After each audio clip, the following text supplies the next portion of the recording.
A lone glow wavered across the Connecticut salt grass, as though a small star had paused mid-journey and chosen to hover just above the marsh.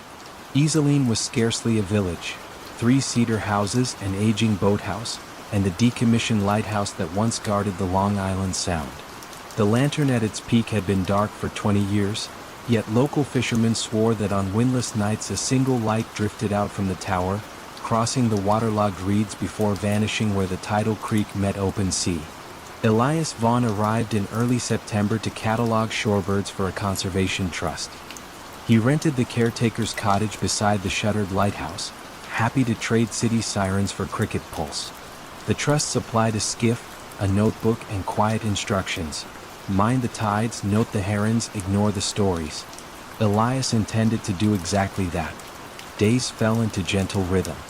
Dawn painted the salt hay silver, plovers darted at his boots, gulls wheeled above mudflats that smelled of brine and sun-warmed rope.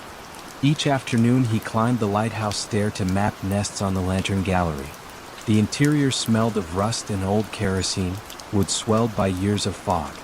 The lens, once polished to star-like clarity, stood veiled beneath canvas. He never lifted the cloth. The tower felt like an elder resting, and he respected its sleep. One dusk, while recording the soft clack of willets, Elias saw the glow for himself. It appeared at ground level, not high in the lantern room. A palm-sized flame, steady despite the breeze. It glided along a narrow plank path half submerged in eelgrass, pause by pause, as if consulting a map older than the marsh itself. Elias followed at a respectful distance, binoculars lowered to avoid the impression of scrutiny. The light reached the water's edge and quietly extinguished, leaving only the scent of extinguished wick and something older, maybe lavender, maybe memory. Inside the cottage that night, pages of data felt suddenly thin. Sleep came in fitful pockets, punctuated by the imagined hiss of a lamp being trimmed. At midnight a soft rattle at the back door woke him fully. He opened it to empty night, yet on the step rested a folded scrap of linen around a brass key, seawater beating on both. The key's bow formed a perfect circle, engraved with 3 letters, ICL, Iselin Coast Light. Morning sun dismissed the mystery with practical brightness, but curiosity stayed. Elias climbed the tower, key in pocket. Halfway up, he noticed a small iron hatch flush with the brick, its lock rusted but intact. The key slid in smoothly, turning without protest. Inside lay a narrow chamber no wider than a closet, walls lined with shallow shelves. On each shelf rested a lantern, dozens of them, each glass polished, each reservoir filled. Wicks looked freshly trimmed. Yet there was no scent of oil, only a clean hint of salt and fir. A leather-spine notebook lay open on a central stand. Its pages listed dates and tides, moon phases, names of storms. One entry stood alone at the bottom. Lanterns walked, August 18th, full tide. The handwriting felt deliberate, loops careful, as if penned by someone accustomed to coaxing flame rather than ink. Elias added the previous night's date and noted lantern walked, ebb tide. He closed the book, pulse calm despite the oddness. The room's hush encouraged trust over alarm. Evenings grew earlier. Each twilight the marsh exhaled cool vapor that blurred horizons into watercolor grays. Some nights the light appeared, some nights not.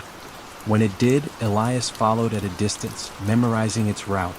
Always the same plank path, always the same hush at the creek mouth. He began to wonder if the lantern marked a changing depth, a warning invisible to satellite charts yet crucial to hidden currents.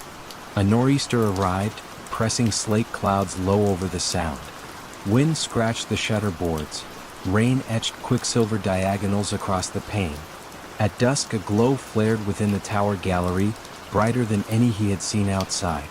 Elias scaled the spiral steps, lantern from the secret room in hand. The canvas over the great lens billowed as though breathing. He peeled it back. Glass facets caught storm-dim light and spun it into muted rainbows. A panel on the pedestal lay ajar, revealing a chamber just wide enough to cradle the brass lantern he carried. The fit was perfect, as if engineered for that single piece. When he placed the lantern inside, the wick bloomed cobalt, silent yet certain. Outside, the storm's howl softened to a deep-throated hush. Through the gallery glass he saw the marsh lanterns, every single one from the hidden room, floating outward in slow procession, tracing luminous lines along flooded channels. Their reflections braided with rain-shaken water, creating corridors of calm. Wind leaned back puzzled. Waves settled into gentle heaves. Elias watched until the final flame reached the sea and dimmed beneath the storm-churned horizon. Then he returned the great lens to darkness, replaced the canvas, and descended, carrying only the faint smell of newborn smoke on his sweater. Morning broke clear. Newspapers spoke of severe weather turned mild without explanation. Fishermen, mooring lines still taut from precaution, found their channels untouched by surge. Mrs. Grant, from the nearest house, brought Elias coffee cake and confided that her grandmother once served as lighthouse keeper when men were away at war. She said the marsh keeps its own watch, the woman smiled, provided someone remembers to polish the glass. Elias said nothing of keys or secret shells. He simply accepted the cake and later opened the notebook in the hidden room, writing, "Lanterns walked, storm tide, duty fulfilled." Below, space waited for another line, blank yet anticipatory, like a quiet shoreline expecting moonrise. When his assignment ended, he left the key on the cottage table beneath a note. Data logged, birds counted, lens resting. If the lantern walks, follow with calm heart. At the edge of the property he glanced back. Sunlight struck a single gallery pane, kindling a brief, warm shimmer. The calm heartbeat of a watch resumed. Elias drove away content, knowing the marsh did not need him to stay, it only needed witness. And somewhere, folded inside reeds where salt meets fresh, a lantern's memory drifted, ready to rise whenever clouds gathered, carrying a promise that in Iselin, even silence keeps the light. Nobody could say when the tall grass first learned to sway in perfect rhythm with the hallway clock. Yet on nights when the moon lifted over Lake Larkspur, the meadow around Willowmere Hall seemed to move as though listening for a chime that never quite arrived. The old estate rested on the Vermont shoreline where maples met water in quiet accord, and every path leading to its stone steps wore a hush strong enough to soften footfalls into memories rather than sounds. Willowmere had once hosted summer recitals, cellos murmuring beneath chandeliers, polite applause settling like dust. But decades slipped by, and melodies folded into cobwebs that clung to ceiling roses. Only one inhabitant remained now, Arthur Lee, a retired horologist whose gentle devotion to time had outlived the guests, the gardeners, even the family who'd first hired him to oversee their clocks. Early each dawn he walked the corridor connecting study to foyer, a brass key ring swaying lightly against his coat, testing the gears of every wall clock with patient fingers. Polished mahogany cases lined the passage like companions keeping watch. Their pendulums, shaped like quiet bells, moved in measured arcs that seemed almost contemplative. Yet there was one clock Arthur never touched. It stood alone at the far end of the gallery, encased in pale birch that caught morning light and turned it to silver. The grandfather's face bore no numerals, only faint etchings of willow leaves circling a single blue hand. Residents before him had called it the Larkspur Dial. Local legend, traded over tea in neighboring cottages, claimed the clock chimed only when the lake was calm enough to mirror the sky without a ripple, and when it chimed, something lost would find its way home. Arthur had never heard the sound himself, not once in 40 years. Still, his routine included pausing before the birch case, bowing his head as though greeting an elder whose language he could not speak. He suspected the mechanism, if there was one, had long ceased.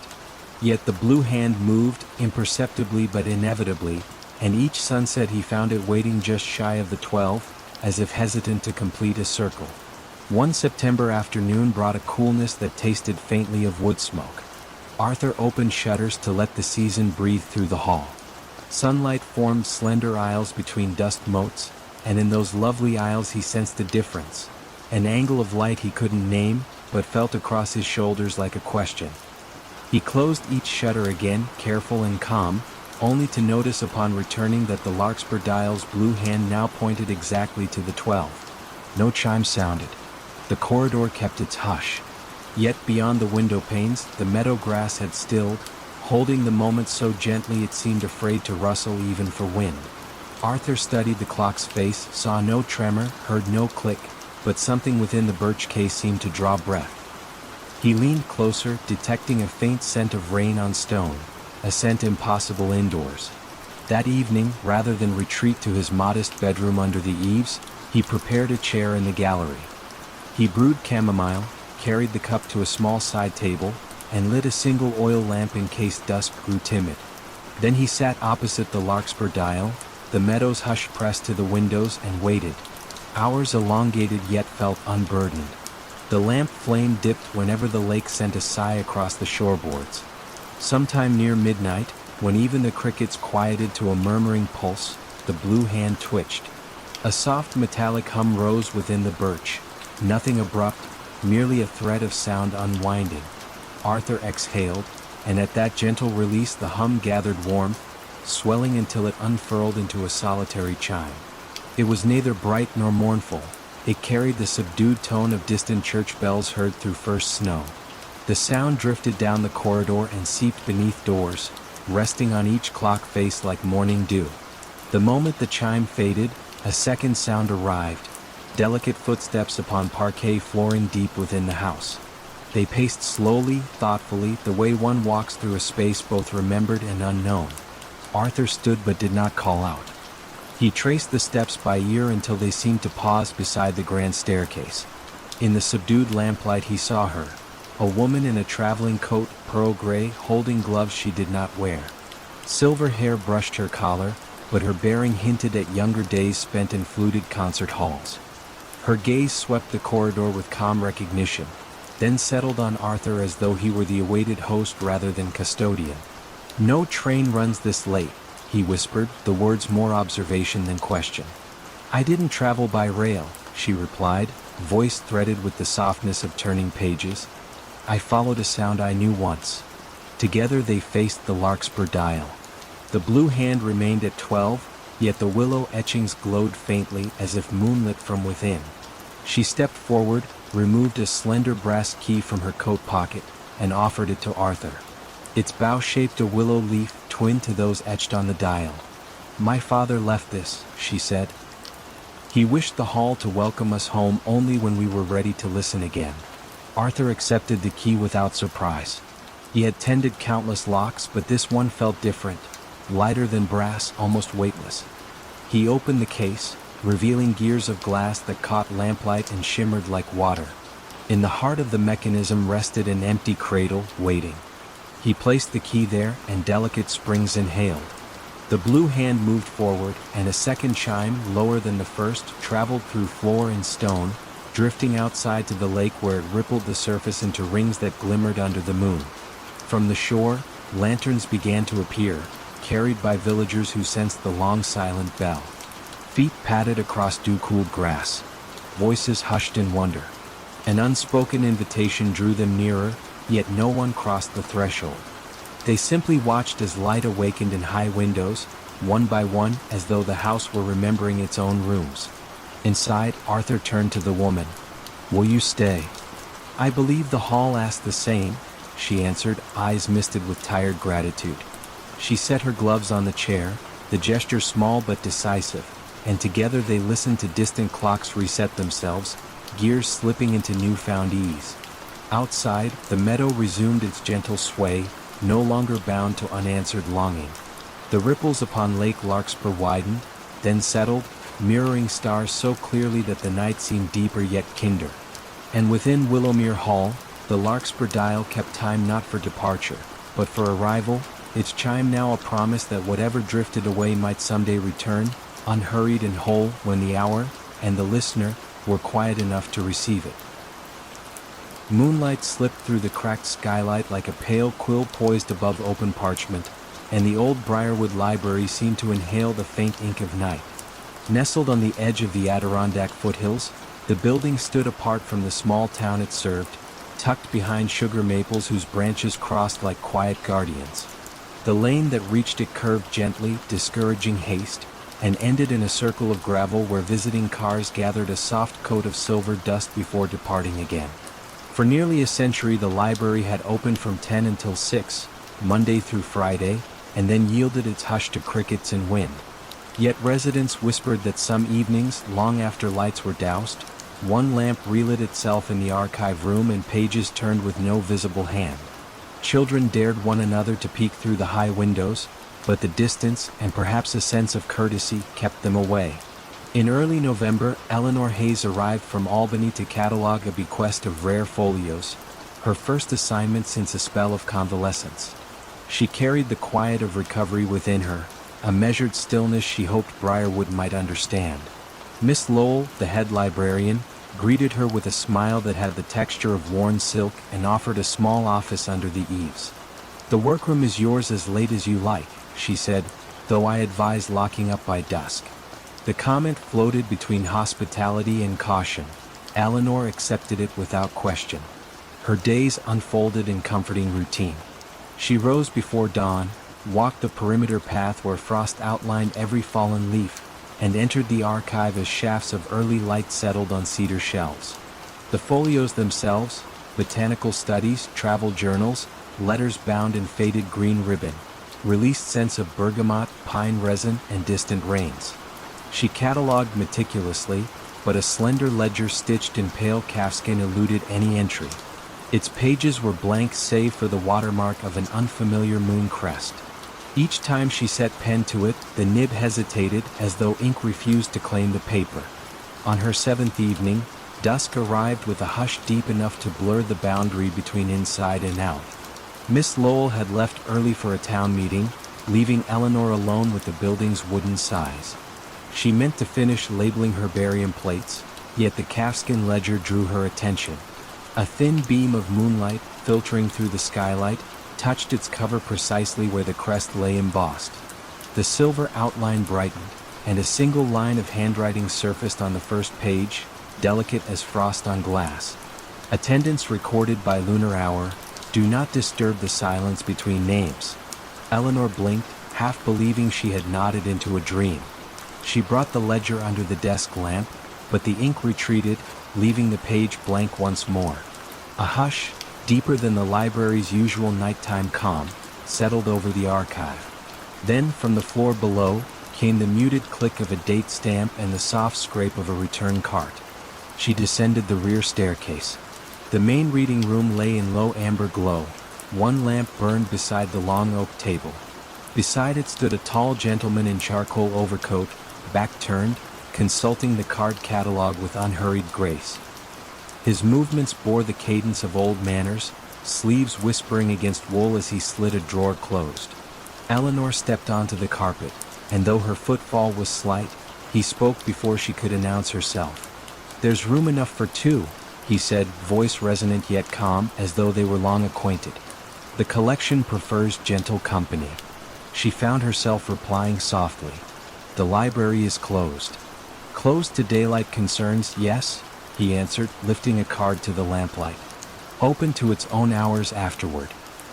He returned the card, then, with ceremonial care, signed a narrow slip of paper and tucked it into the drawer. The ledger lay open on the table, its moon crest glimmering faintly. Eleanor approached.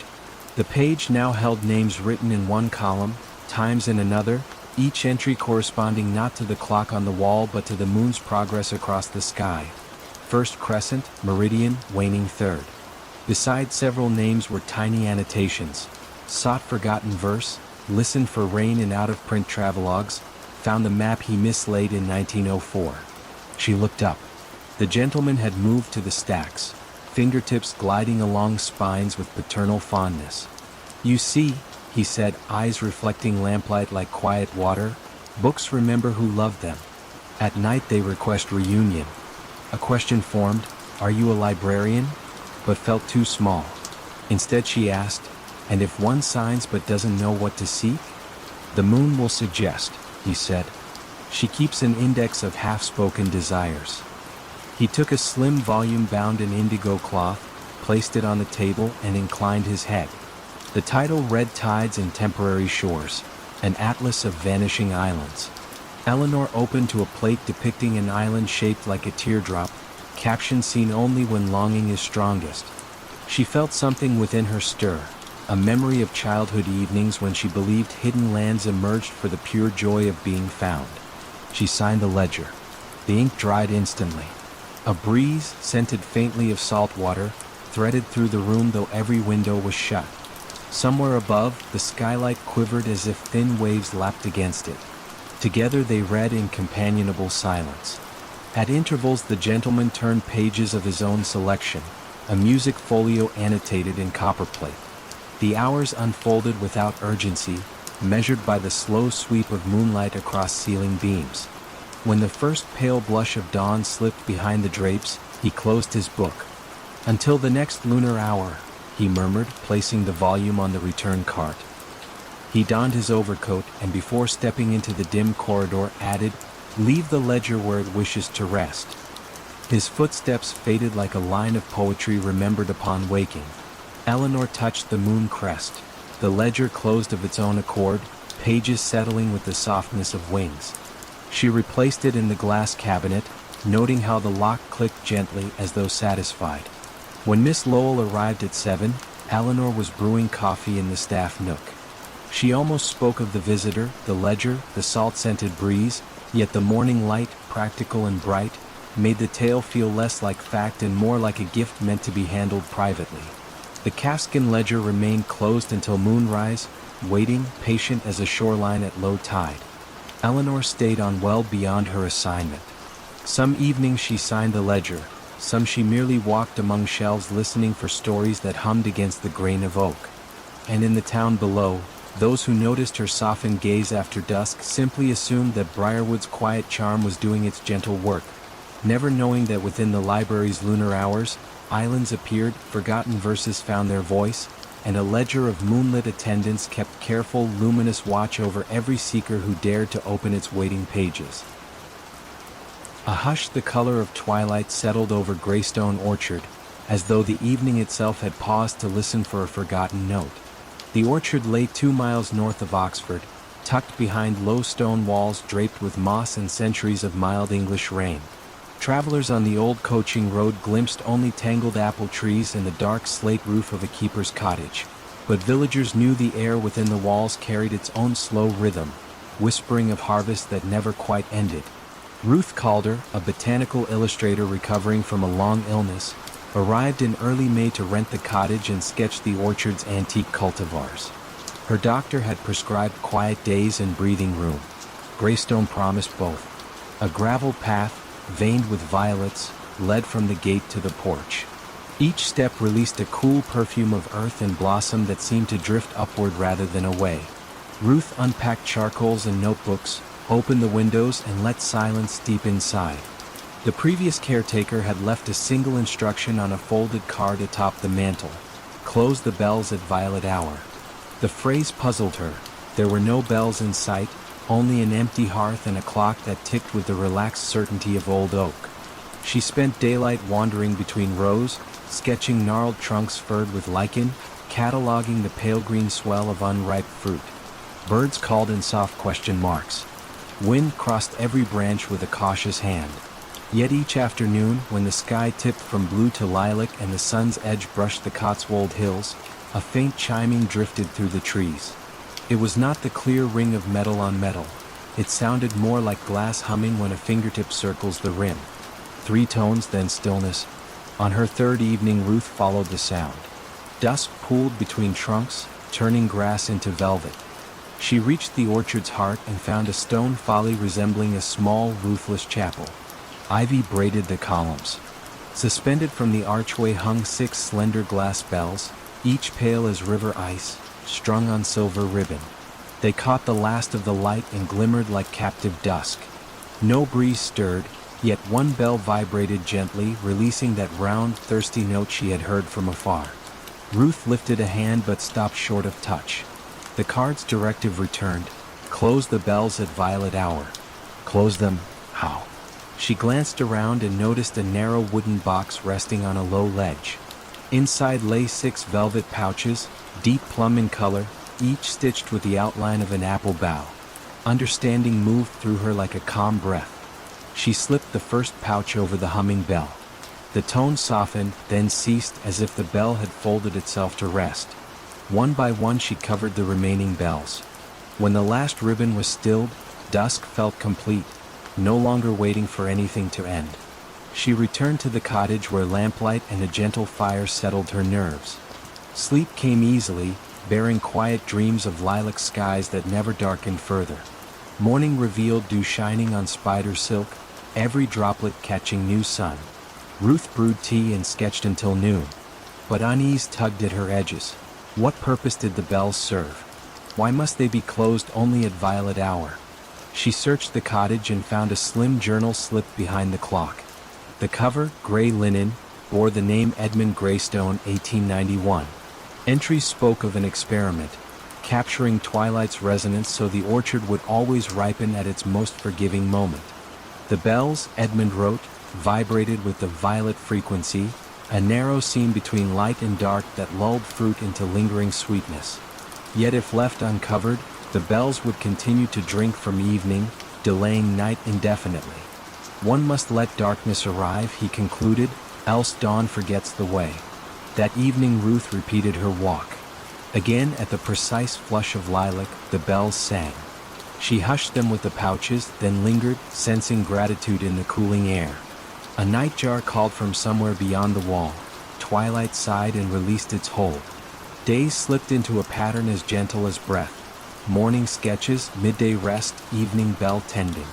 Each time she drew the velvet over glass, she felt her own restlessness quiet. Even her lungs, once tight with illness, opened as though learning from the orchard's patient exhale. On the seventh night clouds smothered sunset, smearing color into dull gray. The bells, however, thrummed more urgently, strings of pale light pulsing within the glass. Ruth hurried, yet with each pouch she slipped on, the remaining bells rang louder, resisting closure. The air tasted of distant thunder. She recalled Edmund's warning. Let darkness arrive. She steadied her breath and whispered, the night is welcome. The final bell calmed beneath her fingers, sound folding inward like petals at close of bloom. Rain fell, gentle as tears of relief. Water slid along ivy leaves, tapping the stone in soft applause. Ruth stayed until the bells were silent, the pouches dark spots against flickering lightning. When she reached the cottage, she found the mantel card damp with dew, new words inked beneath the first. Let the bells open at blossom moon. She checked the journal. Near the back, a clipped newspaper report described a phenomenon. Every 3rd June, when the moon swells above Greystone, apple blossoms glow faintly in the dark as if remembering daylight. Edmund had theorized that reopening the bells on that night allowed moonlight to mingle with stored dusk, weaving sweetness into the coming harvest. The blossom moon would rise tomorrow. When the evening arrived, clouds cleared, revealing a silver coin balanced on dark branches. Ruth walked to the folly, removed each pouch.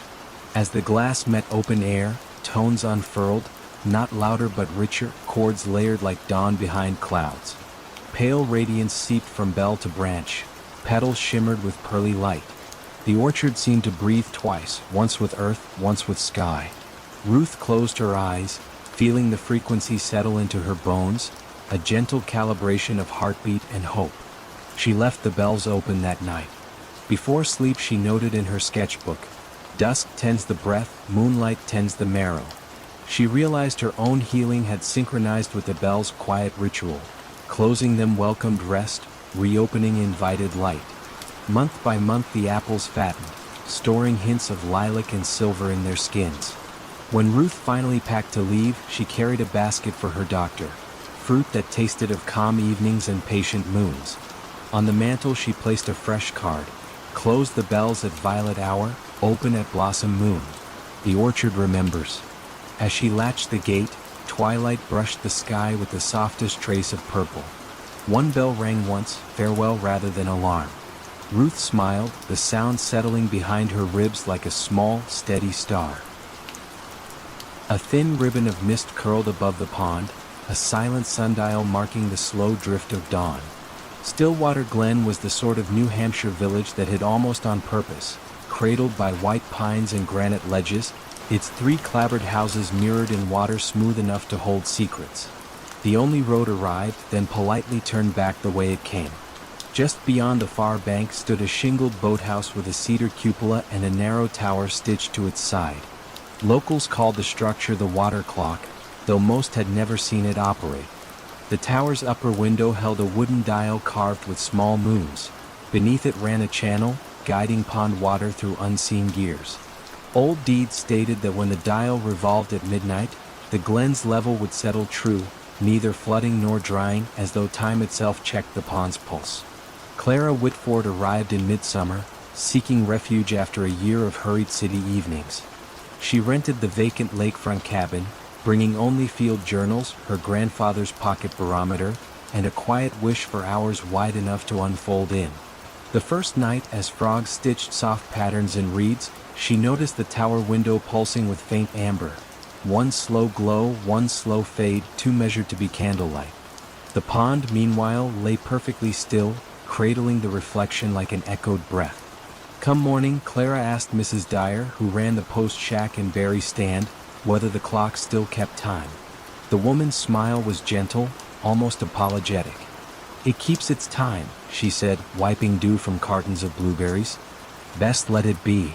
There was no further discouragement, only an older hush slipping between their words. Days filled with soft chores, sketching cattails, recording air pressure, noting the pond's glassy patience. Yet each night, somewhere between 11 and 1, the amber glow returned, revolving behind the wooden dial like a guarded heartbeat. Clara, drawn by cautious intrigue, began walking the shoreline at dusk. She discovered that willow leaves nearest the boathouse quivered even on windless evenings, as if stirred by distant machinery. On the seventh night, clouds covered the moon, and darkness pressed gently against the water's skin. Clara stood at the tower door, a padlock hanging open, its clasp unlatched as though waiting. She hesitated, remembered Mrs. Dyer's softened warning, then stepped inside. The air was cool, tinged with cedar and iron.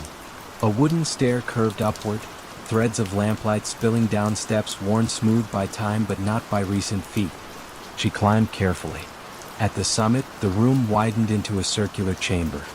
Brass troughs guided pond water through a lattice of wheels. Drops struck resonant bowls tuned to quiet notes, a hidden music scarcely louder than breath. Against the far wall, a work table held quills, corked ink, a single ledger, and a small glass filled to its brim with still pond water that never spilled, no matter how the gears turned. The dial disc, thinner than she expected, rotated once each minute, not by clockwork but by the measured flow beneath. As the disc completed its circle, a single drop lifted from the glass, drawn upward, defying gravity, then stitched itself into the wood before sliding down a narrow groove carved into the tower wall. Outside, the amber glow brightened at that precise moment. Clara watched 5 cycles, feeling her pulse slow to the mechanism's patient cadence. She opened the ledger. Pages smelled of birch and distant rain. Entries stretched back 180 years, each dated simply by season and moon phase. Each carried 3 measured lines: level, mirror, sky, listening, visitor, name. Sometimes the visitor line read none, sometimes an initial followed by a brief note, spoke of forgetfulness, offered silver coin to water, sang lullaby for willow roots. The last entry stood blank, except for yesterday's date, visitor. The pen lay uncapped, ink unstained. Something within Clara steadied. She wrote her name then, for reasons she could not later explain, added, left the city's noise by the shore. Ink dried instantly, as though absorbed not by paper but by the quiet itself. A soft click answered from below. The sluice gates shifted, releasing a hushed ribbon of water back into the pond. The wooden dial paused, lights dimmed, and within the stillness Clara sensed the pond exhale. She closed the ledger, replaced the cap, and descended, locking the door as she found it, though she could not recall seeing the key. Morning brought silvery calm. The pond mirrored the sky so perfectly that clouds appeared unsure where to drift. Mrs. Dyer handed Clara her mail and, noting her restful gaze, simply said, "You found its rhythm." Nothing more was needed. For the rest of August, Clara tended her studies yet surrendered her nights to the tower. Some evenings she merely sat in the chamber, letting the water music fold around her thoughts. Other times she penned small notations, heard grandfather's watch ticking in the hush, brought cedar shavings as thanks. Each visit closed the ledger line by line, sealing words into the glen's quiet memoir. On the equinox, when early geese stitched wide verses across gray light, Clara prepared to leave. She entered the tower once more.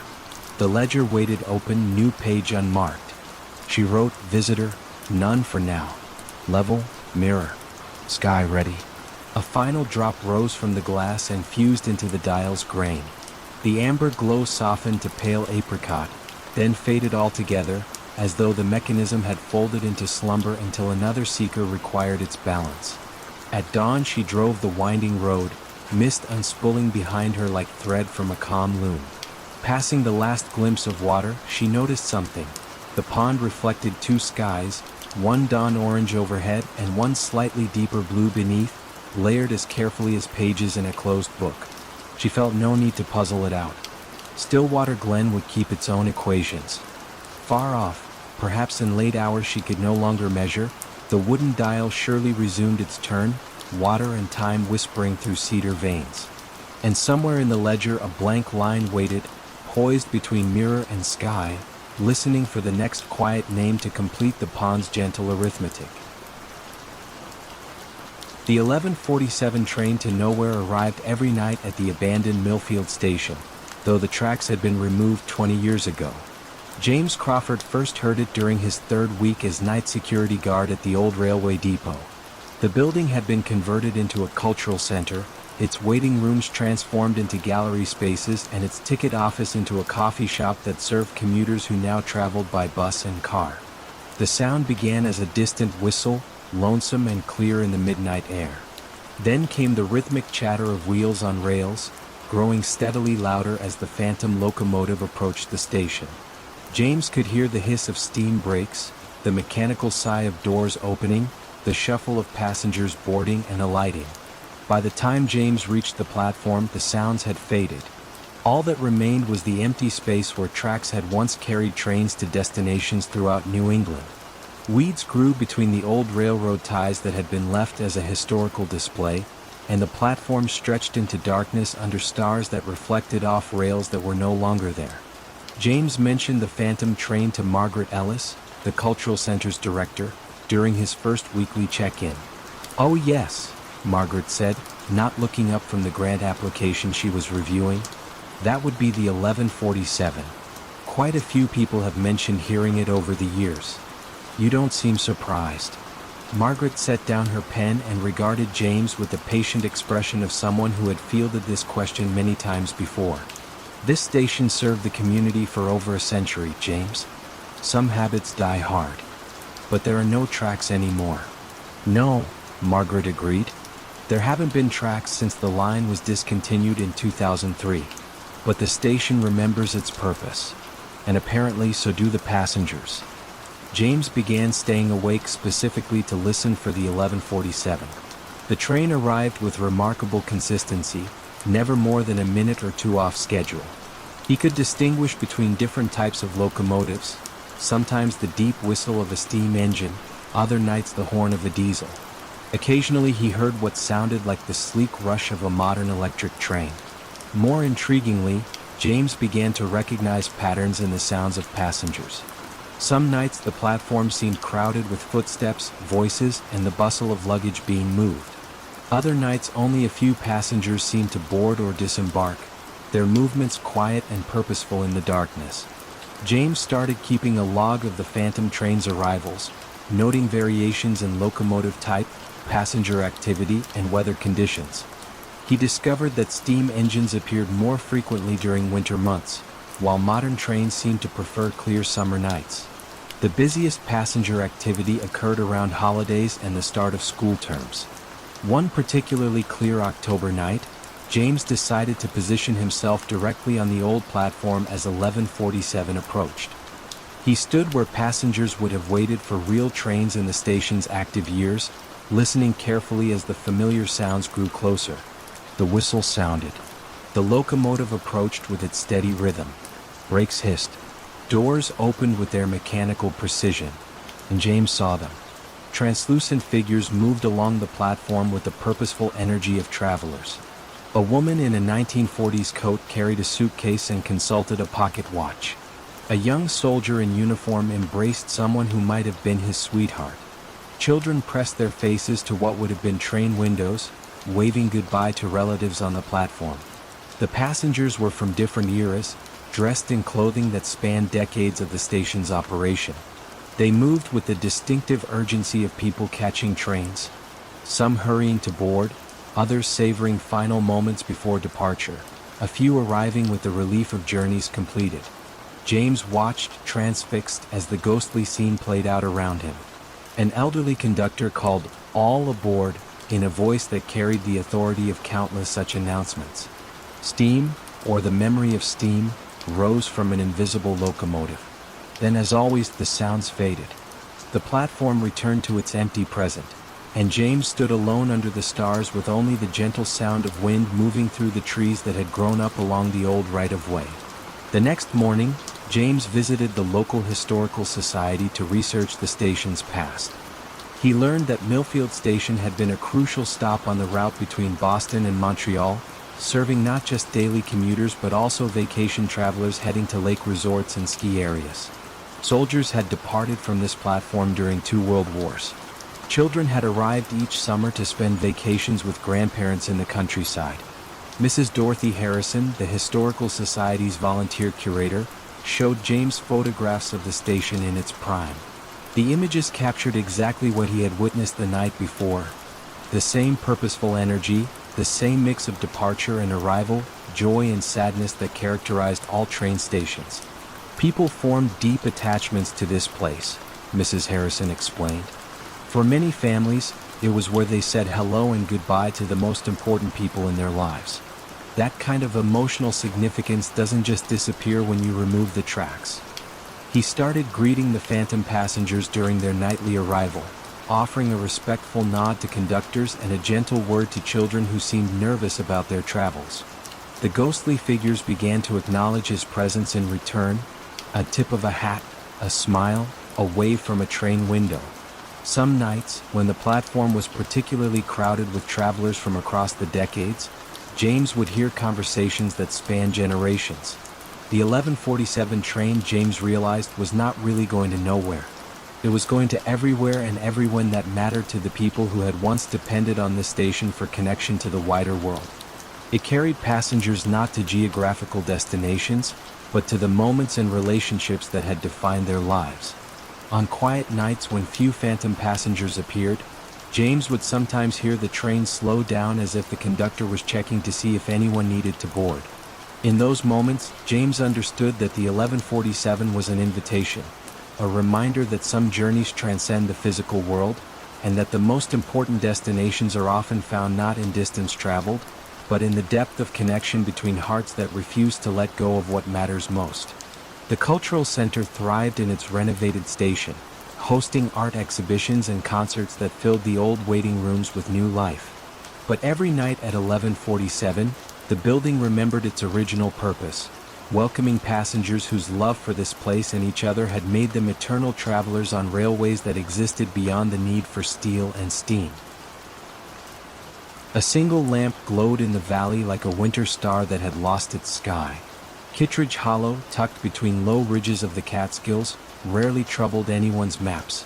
Yet each December the snow arrived with almost ceremonial devotion, blanketing clapboard porches, swallowing fences, and muffling even the creek that traced the main road. At the very center of the village stood a narrow brick building once labeled Telegraph and Post. The telegraph line had long since sagged into the trees, but the post office endured in the hands of Robert Finch, a spare man with silver-rimmed spectacles and the patience of weathered stone. 6 days a week he turned the brass key in the door, sorted the few envelopes that came, and brewed chicory coffee whose aroma drifted through the slot blinds like a quiet promise. Whenever storms blocked the mountain pass, deliveries ceased, yet Robert kept his ritual. He unlocked the wooden pigeonholes, dusted counters, and listened to the clock that chimed half hours with a timber-soft note. Villagers said the postmaster was not keeping time so much as keeping company with time, making sure it did not feel abandoned during the long white months. On the first Thursday of Advent, the snow deepened beyond the wheel ruts, and the mail truck, expected from Kingston, did not appear. Twilight found Robert alone in the small lobby, candles lit along the windowsill, gold wax catching the dusky hush. He prepared to close when he noticed a letter lying on the floor just inside the slot. No footsteps outside, no telltale thunk of the lid. The envelope was cream, edges deckled, the address written in ink the color of spruce needles. To the resident of the postmaster's chair, Kittredge Hollow, where the mountains listen. There was no stamp, no return.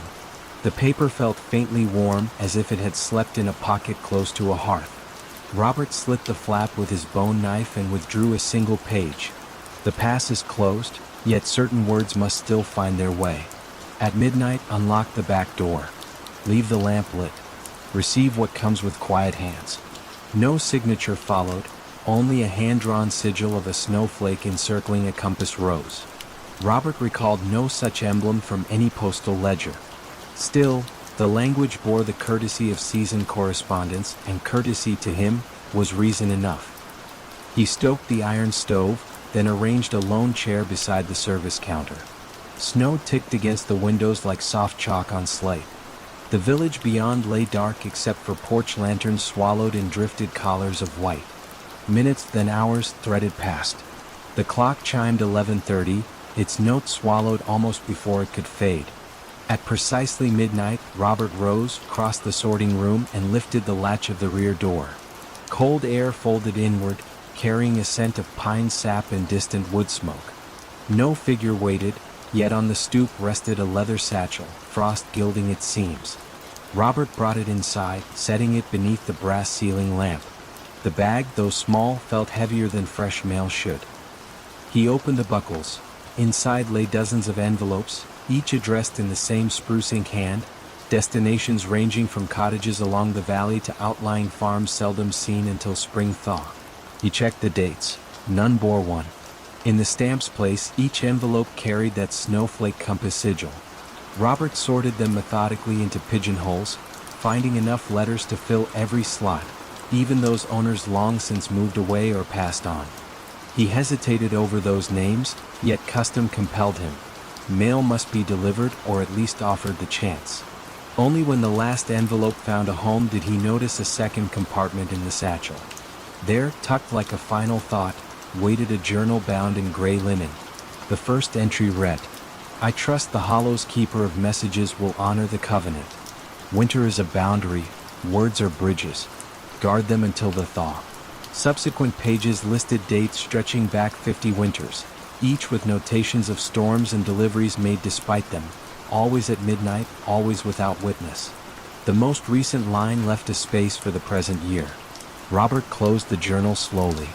A hush settled so deep he heard the tick within the clock's gears, a small heart braving cold silence. Morning raised a brittle blue light over snowdrifts sculpted into sleeping giants. Villagers arrived on sled or snowshoe, expecting emptiness, and found instead every pigeonhole filled. Abigail Marsh, whose husband had ventured west 2 winters ago, opened an envelope and gasped at the neat paragraphs inside. News of safe passage across the plains, a promise to return come spring. Old Mr. Calder received schematics for a windmill he had dreamed of building before his joints stiffened. Even the abandoned box labeled Hopewell Cabin, empty for 20 years, contained a letter for its last occupant, penned in a child's uncertain script, saying simply, "I remember the lilacs." Throughout the day a gentle awe threaded conversation. How had the mail arrived? Who braved the pass? Robert only smiled, handing out envelopes, offering no theory beyond the fact that messages, like seeds under snow, found their moment to rise. That night, after locking the front door, he opened the journal and inked the date in the waiting space. Beside it he wrote, "Received and entrusted, bridges intact." Then he closed the volume and replaced it in the satchel, now empty of letters but ready for another season's cargo. Snow continued for 6 more weeks. The official postal route remained impassable. Yet every dusk, footprints appeared behind the brick building, single strides evenly spaced, leading to the door and vanishing again beyond the elms. Robert never heard them arrive, never caught a silhouette against the lantern light. Still, on his desk he occasionally found an empty mug, faint steam curling as though shared hospitality needed no words. When equinox neared and the pass finally opened, the first Kingston truck rolled into the hollow.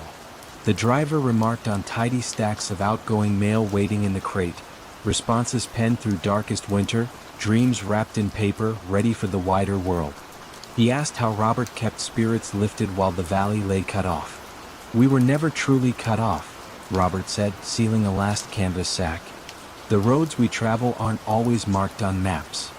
Spring loosened the ridge shadows, creaks rushed with newfound voice, and the satchel rested once more behind the sorting desk, patient as seed in soil. Robert polished its buckles, then dimmed the lamp, confident that when snow returned and midnight called, the unseen courier would keep faith, riding the silent pass where mountains listen and words, unlost, glide over drifts like sparrows searching out old roofs. Water lapped gently at pilings, brushing stone with a faint rhythmic hush that sounded almost like distant applause. Venice, after the last vaporetto, exhaled into stillness. Shutters closed, footsteps faded, and moonlight spread across tiled roofs in quiet sheets. Down a narrow fondamenta, the little Baroque theater waited, facade softened by moss, its lacquered doors unvisited for 40 years. Aurelia Conti had come at the invitation of the city's cultural archive, asked to assess what survived inside. Ledgers, costumes, forgotten scores. She carried only a canvas satchel and a brass-handled lantern. The key, left for her at the caretaker's cottage, turned with surprising ease as if the lock expected her touch. The doors opened on chilled air scented faintly of velvet and dust. The foyer revealed gilt mirrors gone dim, their surfaces stippled by age like watercolor skies. A faded carpet hushed Aurelia's steps. She paused beside the ticket kiosk where an abacus still rested, beads midway between counts. Through an arch lay the auditorium, rows of red seats folding upward in gentle tiers toward an ornate ceiling painted with night blue constellations. Stars there seemed to echo the real ones beyond the roof, the two firmaments almost in conversation. No draft moved, yet one seat in the center aisle sat lower than the rest, cushion compressed by an unseen weight. Aurelia registered this quietly, neither alarmed nor eager to explain. She set the lantern on the edge of the orchestra pit. Its glow drifted outward like warm breath, illuminating specks of dust that ascended and sank as though dancing to a secret tempo. Past the stage curtain, she found the backstage corridor. Ropes hung slack beside sandbags, their fibers whispering when brushed by her coat sleeve. Dressing rooms opened left and right, lit only by the lantern's wandering circle. In one, a trio of masks lay upon a vanity, expressions serene rather than dramatic. Each retained a faint sheen unclouded by time. Aurelia touched none, but noted a subtle warmth lingering over the porcelain, as if lamps had been extinguished mere minutes earlier. At the corridor's end, she reached the music library. Shelves bowed under leather-bound volumes, spines labeled in gilt, arias, madrigals, intermezzi. On the central table rested a narrow folio tied with ribbon the color of old rose petals. A tag read, Sinfonia per la Nebbia, first draft. She untied the ribbon.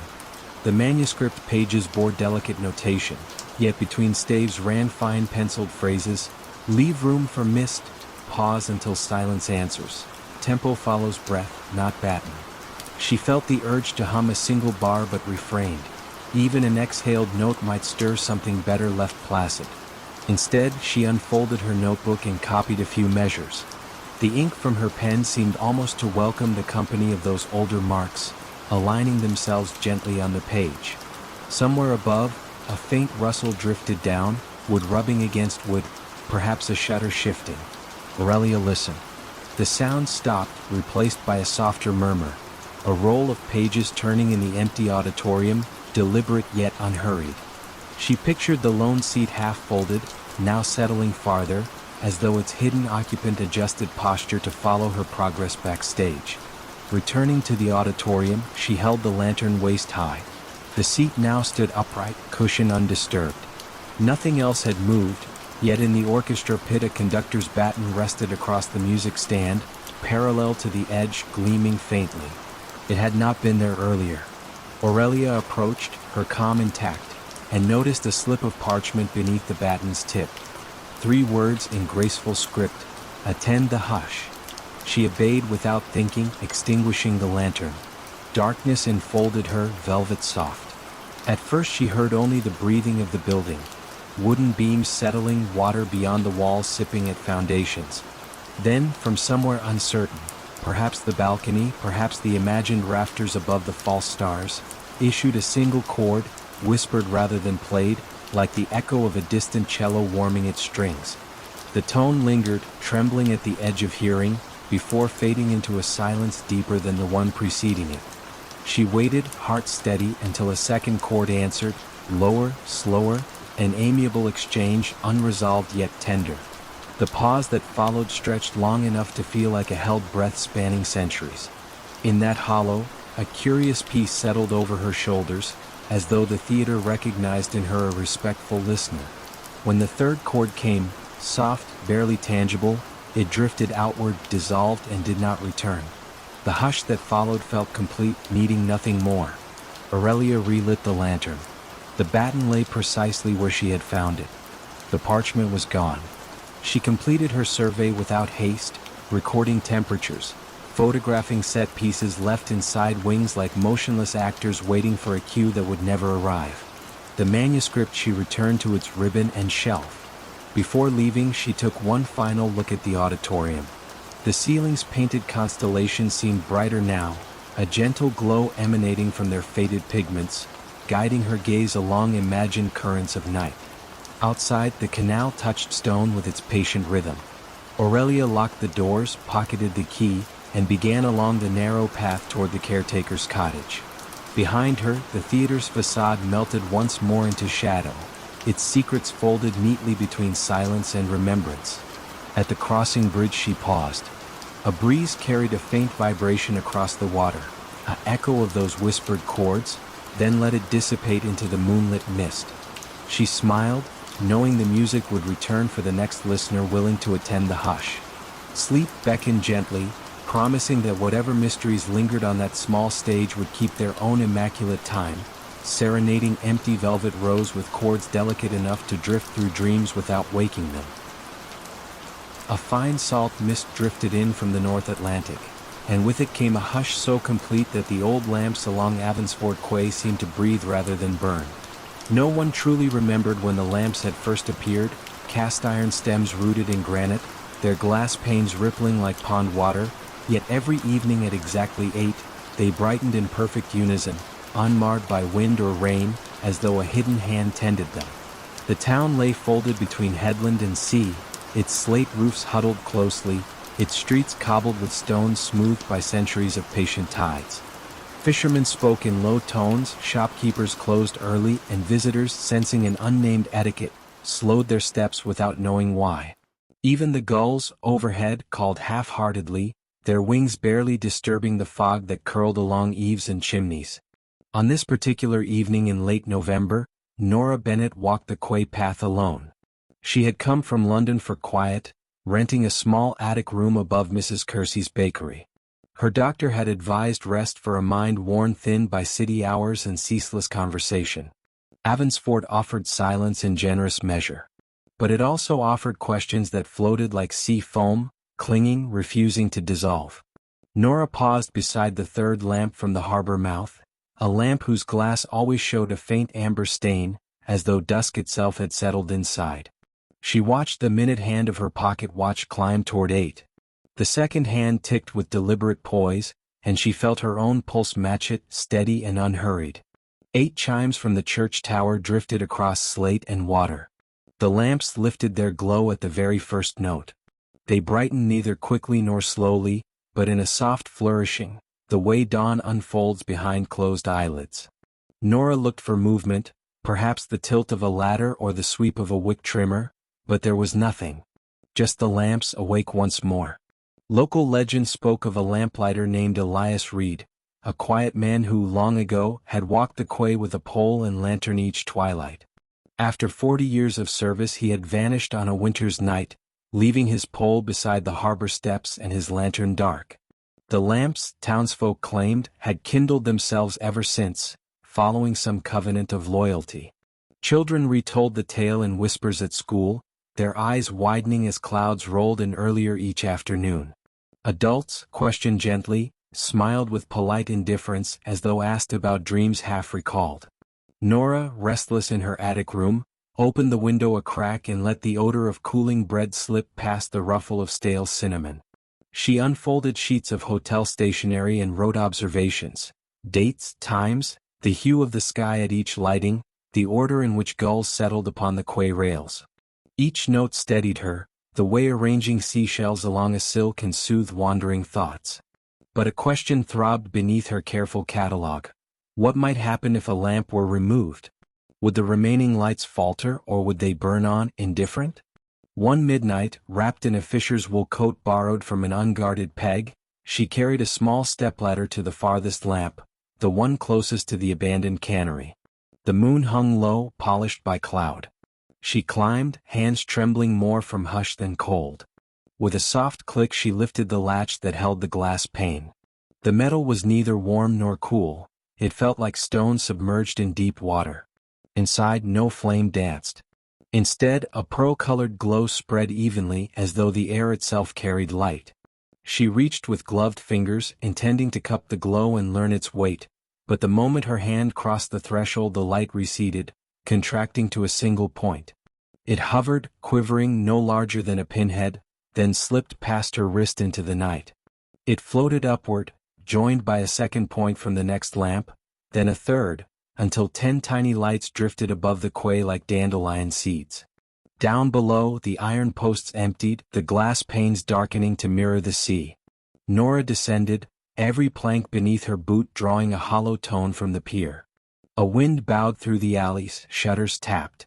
The church clock, unbidden, chimed once, though the hour was neither whole nor half.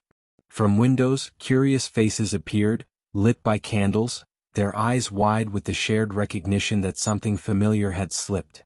The points of light gathered at the harbor mouth, arranging themselves in a slow spiral. Their brightness did not glare, it soothed like the reflection of stars on gentle water. They turned, drifting seaward until the fog swallowed them. And with their leaving, darkness folded itself over Avansford, deeper than any resident could recall. In the days that followed, shops remained closed. Boats stayed moored, their prows rocking in tides that seemed hesitant. Children, waking early, asked parents why the sky felt heavy. Mrs. Kersey, flower upon her sleeves, found Nora's attic room vacant save for neatly stacked notes and an unfinished letter addressed to no one. The lamps choose their hour, the sea its witness. I only opened a door already ajar. By the end of the week, townsfolk returned to routines, though slower now measured. Someone installed new electric fixtures along the quay, powered by hidden cables and sturdy switches. They shone adequately, practical and pale. Yet each evening at 8, just as the modern bulbs warmed, a faint shimmer danced upon the horizon, as though 10 silent lanterns still lingered beyond sight, guiding something home. No one spoke of Elias Reed, nor of Nora Bennett. Yet a gentle reluctance filled every twilight, a pause in conversation, a collective breath held between waves and stone. The quay remained, solid as ever, but the air around it felt thinner, expectant. And in that expectant hush, the town of Avansford discovered a new kind of quiet, one layered with the memory of lamplight, drifting somewhere out at sea, promising return yet offering only the calm ache of wondering. The small town of Frost Haven, Minnesota, pressed itself into midwinter silence. Shutters latched, chimneys breathing faintly, street lamps haloed by ice crystals. A single footpath wound from the sleepy main street to the old North Star Observatory, a brick turret seated on a rocky island like a forgotten sentinel. Though its telescope had lain dormant for decades, locals swore a thin beam sometimes glimmered through the dome on moonless nights, as though the sky still waited to be read. Dr. Eleanor Lewis arrived just past dusk, breath curling around the collar of her wool coat. She had come at the invitation of the County Historical League to evaluate the observatory's surviving star charts, rare photographic plates rumored to contain early aurora recordings. Her boots cracked over lake ice that hummed softly beneath each step, a sound low enough to feel rather than hear. Wind hissed through cattails along the shore, then receded, leaving only the muted echo of her own heartbeat. The observatory door, oak warped silver gray, surrendered after a polite shove. Inside, her lantern cast a modest circle of light, revealing wooden floors where frost mapped delicate ferns across planks. The air smelled of cold iron and distant cedar smoke.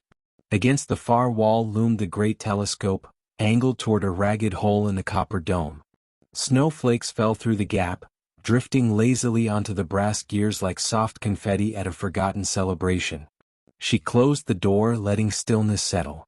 On a nearby desk, a ledger lay open beneath a thin crust of snow. The ink had bled slightly, yet one entry remained clear. December 13, 1954, star R227 observed to pulse 4 times, then pause. Beneath the note, someone had penciled a faint line, "Wait for the 5th." Eleanor traced the words with a gloved finger, feeling no chill despite the frost. Shelves along the circular wall held narrow drawers labeled by constellation. She opened one marked Cassiopeia, and found glass plates wrapped in tissue paper, edges silvered, images visible when tilted toward the lantern. Nebulae glimmered like tiny frost flowers, precise yet haunting. Among them lay a folded envelope addressed simply to the returning eye. She hesitated, then lifted the flap. Inside rested a single sheet of vellum bearing coordinates and a short instruction. Focus at 18 degrees above north horizon, precisely 1 hour after silence begins. No date, no signature. She glanced upward. Through the domes breached the sky blushed purple-black, stars beginning to crystallize. Silence, she realized, had already unfurled itself across the lake. No vehicles, no barking dogs, only the faint pulse of her own breath. Guided by habit more than thought, she loosened the telescope's frozen gears until they turned with surprising grace. Snowflakes fled the lens as though granted leave. She dialed the coordinates, aligning the scope toward an unobtrusive patch of sky. The eyepiece felt cold but welcoming against her brow. At first she saw only ordinary stars, steady and indifferent. Then, at the fringe of her vision, a shimmer trembled, one point brightening, dimming, brightening again. 4 pulses, deliberate, measured. She counted them aloud, voice scarcely above a sigh. A pause followed, long enough for the mind to wonder whether anything more would occur. When the 5th pulse finally came, it lingered slightly as if aware of being watched, before subsiding into ordinary starlight. Eleanor exhaled the breath she hadn't realized she held. The room around her seemed to lean inward, waiting. From the ledger's desk, a soft tap answered, no louder than a snowflake striking wood, yet it carried distinct intention. She crossed the room. The ledger's pages had turned themselves. A fresh sheet lay exposed, blank except for a faint wet circle, as though ink had only just lifted from the nib. A pen rested beside it, point glistening dark even in the dim light. Without resisting, she picked it up. Her hand moved gently, writing a single observation. The 5th returns the gaze. She set the pen down. Almost immediately the lantern flame wavered, not from draft but as though drawing breath. Shadows drifted across instruments, arranging themselves into deeper calm. In that hush, Eleanor felt the observatory slip into a lullaby rhythm, walls expanding and contracting like lungs settled for sleep. She closed the ledger, replaced the glass plates, and sealed the envelope back within the Cassiopeia drawer. The telescope she left trained on the dark horizon, content to keep its silent vigil. Before departing, she paused at the center of the dome, letting stray snow settle on her hair. Somewhere beneath the ice, the lake sighed, a resonant creak that traveled up through stone and floorboards.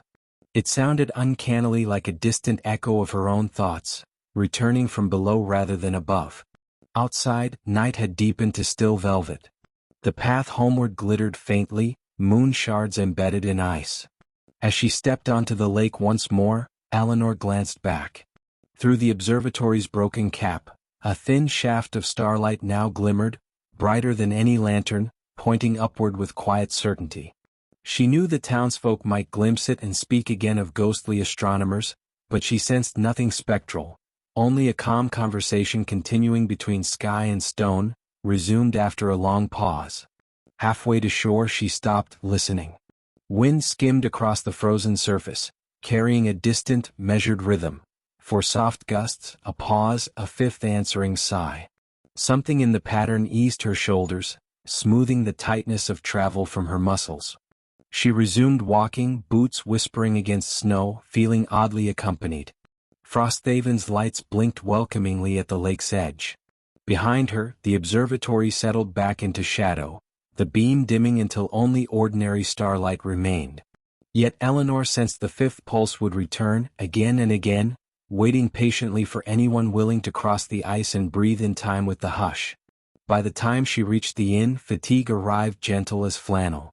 She knew her report to the Historical League would be concise: plates stable, building sound, further study advised at night, but in her private notebook she jotted another line: some instruments mark the passage between beats and some watchers learn to listen there. With that thought, she closed the journal, welcomed sleep, and trusted the stars to keep their silent appointment until dawn. In that unhurried dark, even the river hushed its usual chatter, slipping between limestone banks with muted grace. Above the water, the narrow village of Eltberg drowsed, one lane of pastel houses, a shuttered bakery, a chapel whose bell had not been rung in 3 decades. At the far edge, half hidden by walnut trees, stood House Marienfels, an ivy-clad mansion long since emptied of family but not, locals said, of memory. Marianne Voigt arrived alone just after sundown. A cultural conservator from Trier, she had been asked to inventory the estate's remaining art before the property changed hands. Her small rental car clicked as it cooled, otherwise all lay still. She paused at the wrought iron gate, listening to crickets count the seconds between their calls. Somewhere on the slope an owl gave one contemplative note, then let silence close around it like water. Past the gate, a gravel drive curved toward the house. Fallen walnuts cracked softly beneath her shoes, the sound oddly muted beneath the dense canopy. Moonlight caught on upper windows, glazing them silver while lower panes remained dark. The front door opened with a faint exhale, as though relieved to feel a human presence again. Inside, her torch beam found parquet floors dusted in pale pollen, tapestries bleached to the color of antique lace, and corridor walls lined with portraits whose eyes followed gently rather than sternly. She set her satchel on a console table, took out a slim notebook and noted the air's scent: cedar, faint beeswax, and something like pressed grapes, sweet, distant. A grandfather clock stood in the foyer, pendulum motionless. Yet the mechanism emitted a subdued ticking, as if the seconds were still being marked somewhere inside, just not displayed. She touched the glass. The pendulum stirred, swung once, then rested again. The ticking remained, calm, content. Guided by a rough floor plan, Marianne sought the music room at the rear.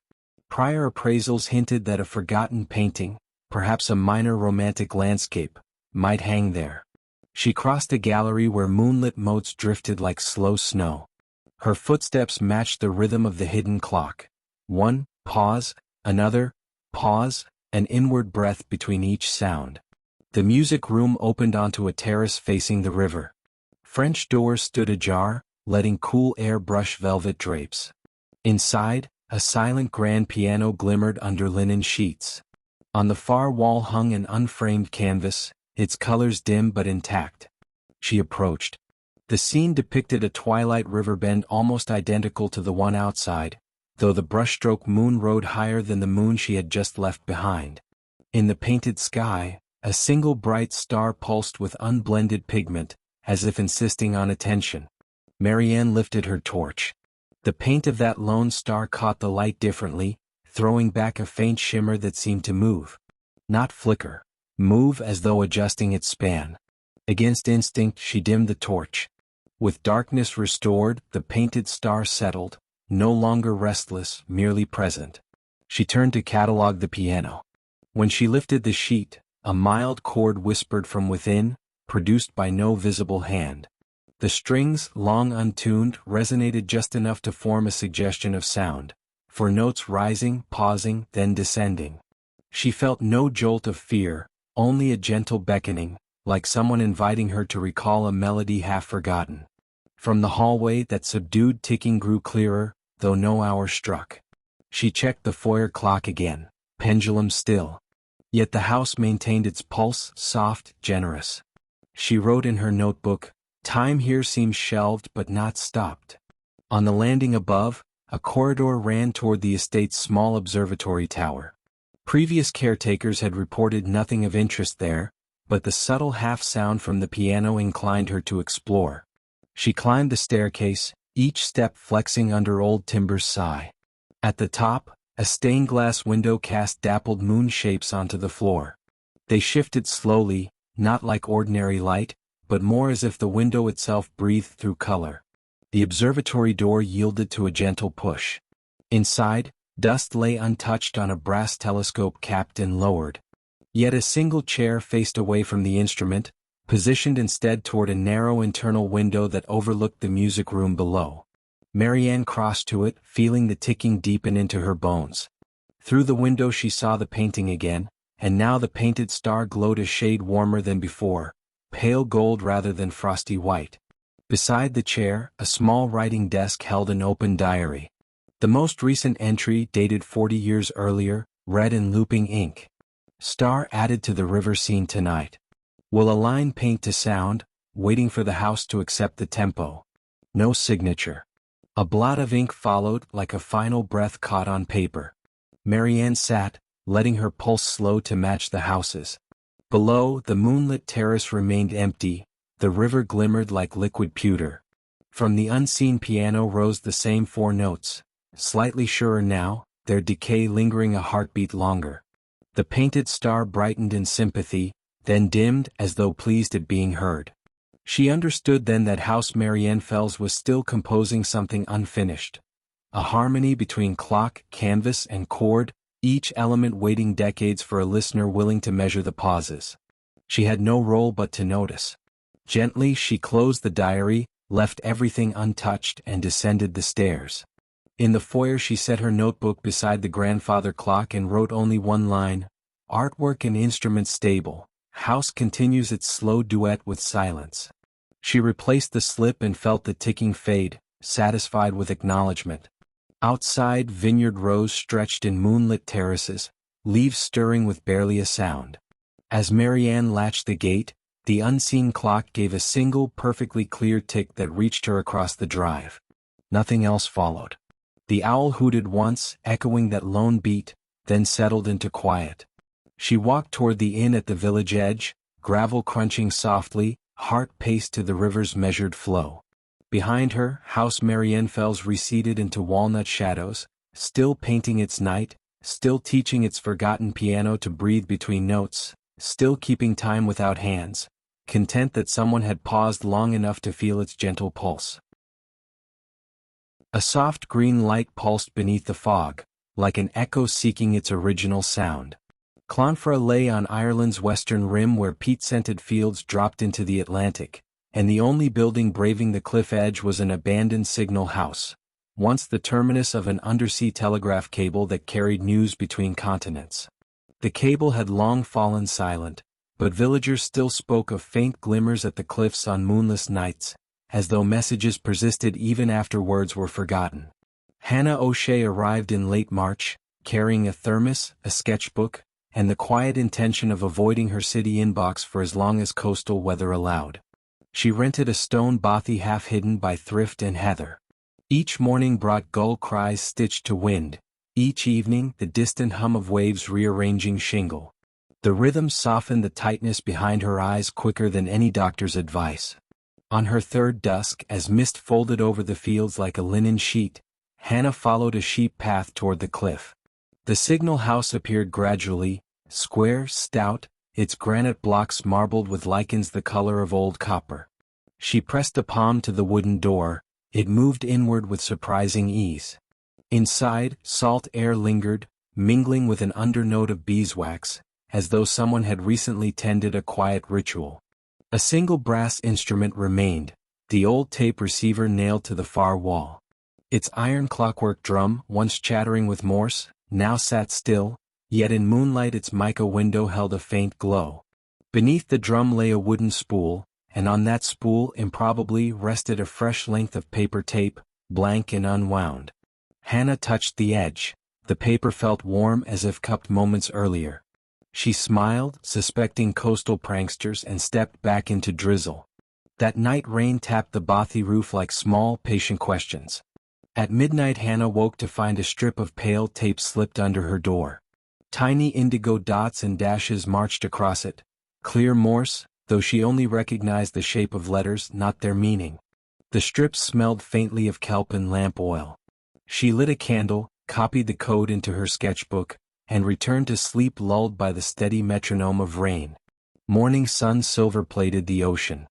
At the village cafe, she borrowed a Morse chart from an elderly fisherman who kept it in his wallet for luck. The decoded message read, "Tide high, letter safe. Come dusk." Amused and gently unsettled, Hannah pocketed the strip, promising herself she would revisit the signal house after supper.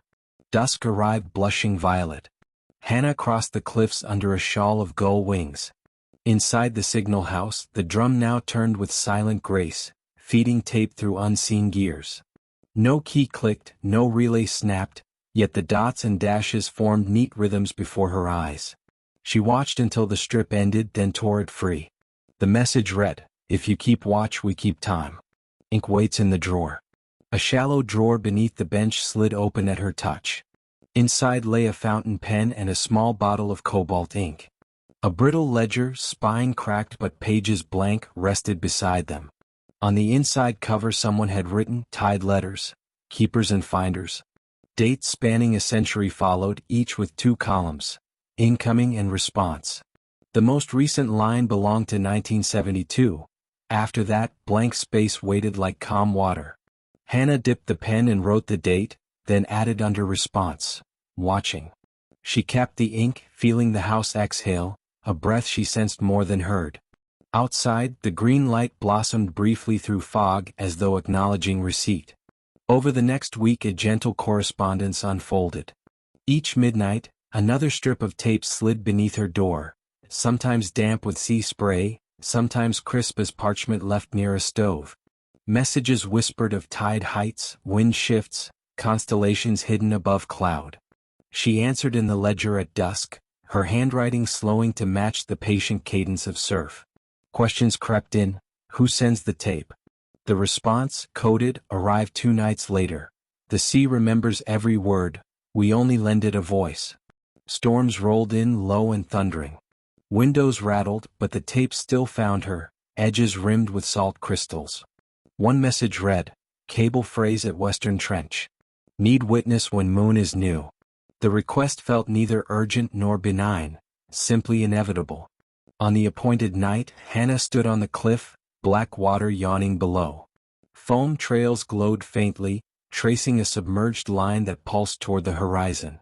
For one long moment she sensed the cable itself breathing, fibers straining to share weight it could no longer keep secret. Then darkness settled back, and she returned inland carried by the hush of knowledge too deep for words. Her ledger reply was short, witnessed. Hold steady. After the storm season broke, tourists began to trickle through the village, their chatter bright and quick. Hannah knew her leave would soon end. She walked to the signal house for a final dusk visit. The tape drum sat idle, its mica window dim. In the ledger, beneath her last entry, new ink glistened. Time turns, tide returns, keep the door unlatched. She added beneath, door unlatched. Thank you for the quiet. Before leaving, she placed fresh ink and paper in the drawer, folded the blanket she had brought against cold nights, and wedged the door open just enough for salt wind to wander through. On the path back, she glanced toward the cliff edge. A soft green pulse answered, brief but certain, like a lighthouse whose beam was meant solely for those already safe on shore. The following morning she boarded the bus east. As fields rolled by, she reached into her coat pocket and found one last strip of tape she had not noticed before. The code translated simply to, "Carry calm." She folded it into her diary, feeling the gentle weight of unsent words settle into quiet certainty. And far behind her, the cable beneath Atlantic waves held its steady breath, waiting for the next keeper who might pause to listen when fog and night conspired to speak. Mist wove silver threads between the arches of the old bridge, as though night were mending a tear in the river. St. Luthien lay deep in the Breton countryside, hidden behind low hills furred with gorse and heather. A single lane wound through the village, crossing the Moron by way of a Roman stone span that no mason alive could entirely explain. Even the oldest parish record spoke of the bridge as something already ancient, already settled into its own patient silence. By day children cycled across, their laughter brushing mossy parapets, and farmers guided small herds from one meadow to another. But once the church bell tolled 9, shutters were drawn, candles trimmed low, and the bridge was left to itself. The river beneath it flowed neither fast nor slow. It moved with that deliberate hush of water that has long grown tired of announcing itself. Eloise Martel arrived on an evening scented with rain-washed hay. A restlessness had followed her south from Paris, humming behind each heartbeat, and her physician, more a family friend than a doctor, had suggested a month in the country. She rented 2 attic rooms above the cooper's shop and found immediate comfort in the rhythm of distant cowbells and the soft creak of wooden eaves. Yet every night, lying beneath a quilt that smelled of lavender, she felt the bridge tug at her thoughts the way the moon tugs at a tide. On her third dusk in St. Luthien, Eloise walked the lane as the last swallows threaded the sky. Lilac shadows pooled where hedges met the road. When she stepped onto the bridge stones, she sensed a temperature shift, as though the air passing between arches had aged a century in the span of a breath. She paused at the midpoint, resting her palms on the cool parapet. Water murmured below, but another sound drifted with it. A faint tapping, rhythmic and measured, like a cane finding its path along flagstones. No one shared the bridge. The lane on either bank stood empty. Still the tapping continued, syncopated with the river's sigh. Eloise waited until the final glow drained from the sky, yet nothing emerged. She retreated to the village, the soft percussion echoing behind her until the cooper's door closed and the attic stair creaked its familiar welcome. Word of the nightly tapping was met with gentle smiles at the bakery queue next morning. Madame Floret, flour dusting her sleeves like pale pollen, shrugged.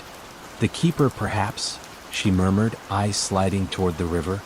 When Eloise asked who the keeper might be, the baker only folded another croissant into her bag and wished her a pleasant day of rest. Curiosity, once invited, grows quietly persistent. After supper, Eloise prepared a small thermos of mint tea, wrapped herself in a knitted shawl, and returned to the bridge before the bell marked 9. The sky was a quilt of indigo and pearl. She leaned against the upstream parapet and listened. At first the river's low conversation filled every moment. Then, as the shadows deepened, the tapping began. 3 measured strikes, a pause, 2 softer ones, a longer pause, then the pattern repeating. Eloise closed her eyes and counted the gaps, feeling the cadence settle into her chest like a second pulse. With each cycle, an image formed, of someone testing stone, ensuring its strength, keeping travelers safe. When she opened her eyes, the far end of the bridge showed a figure, scarcely more than silhouette, stooped slightly, a walking stick glinting as it met the flagstones. The figure moved with slow precision, tapping each stone, listening, then advancing. Instinct urged greeting, yet the hush of the river seemed to request patience. She watched until the keeper, she had already named the shape thus, reached the midpoint. There the figure paused, lifted a lantern so small its glow resembled a captured firefly, and bowed toward the parapet opposite Eloise.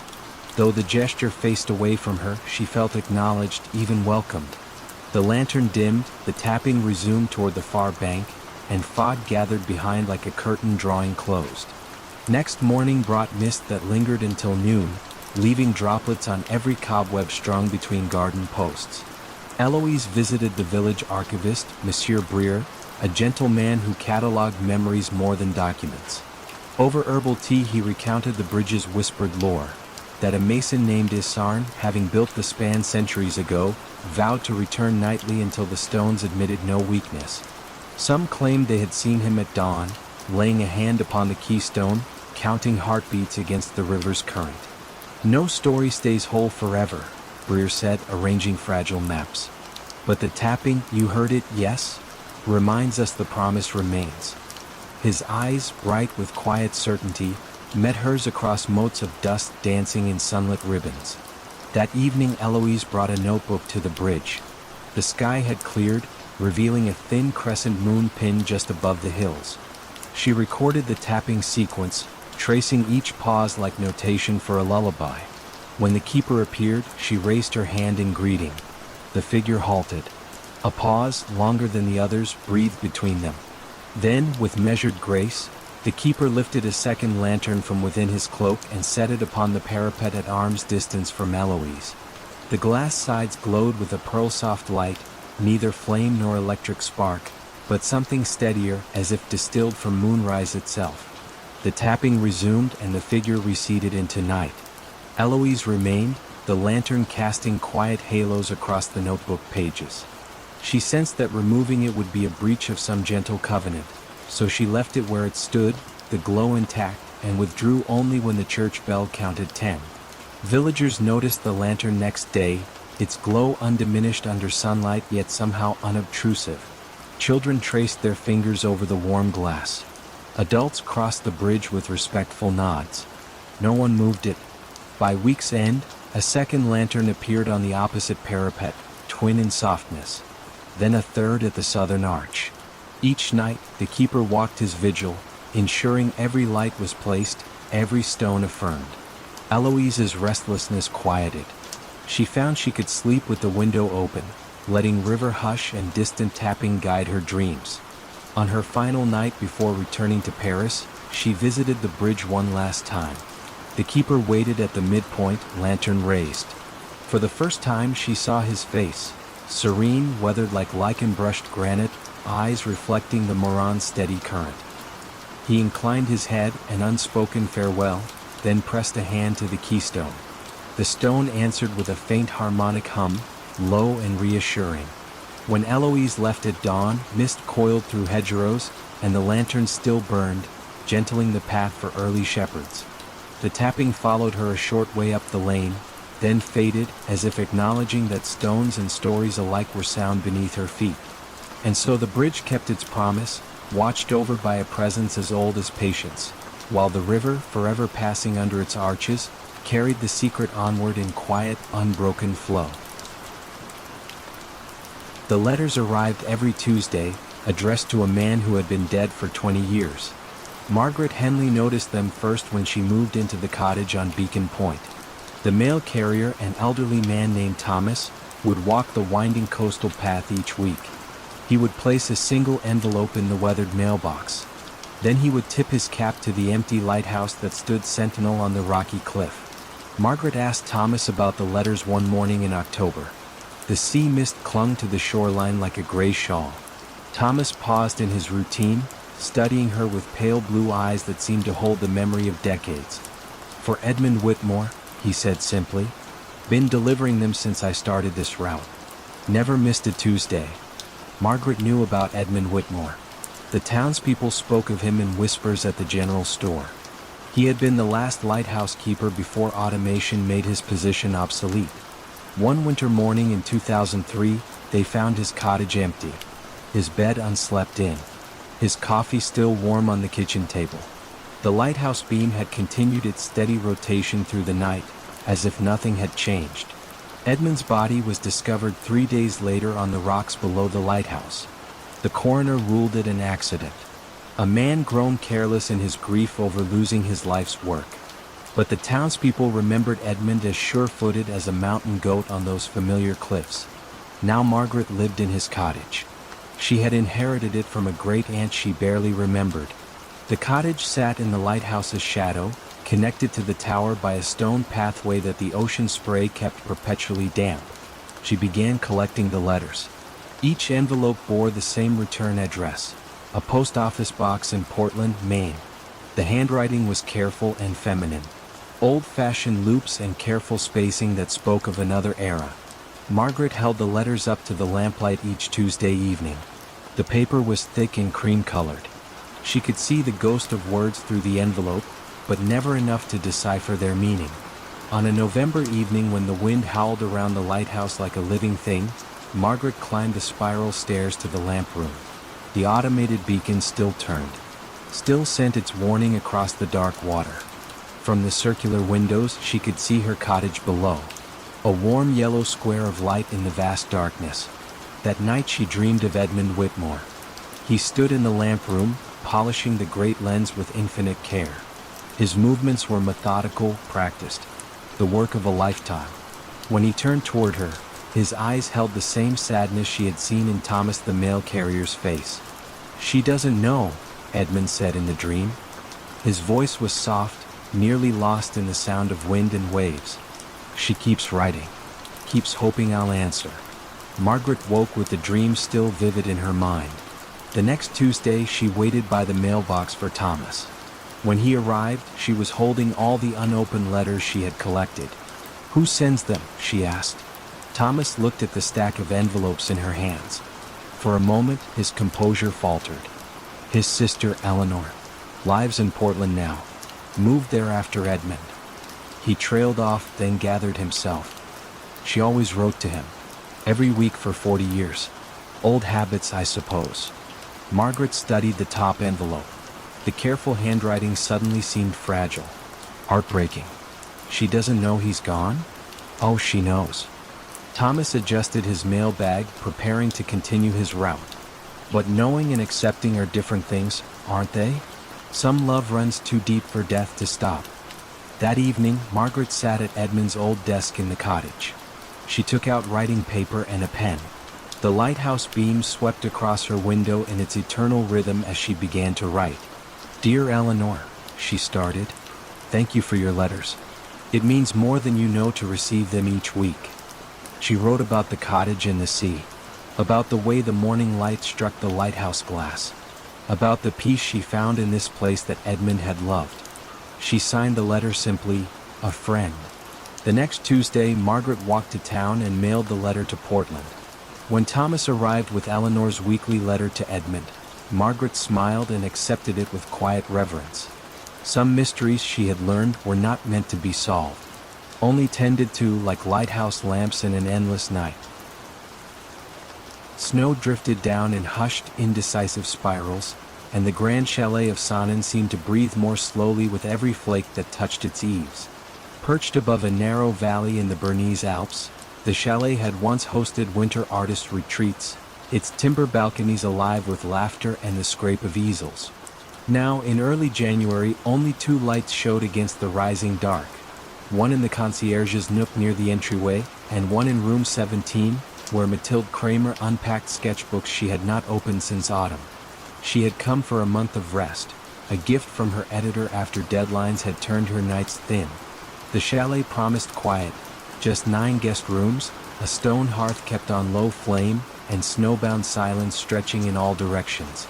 Herr Ulrich, the concierge, welcomed her with gentle formality, explaining that the staff numbered only 3 in winter.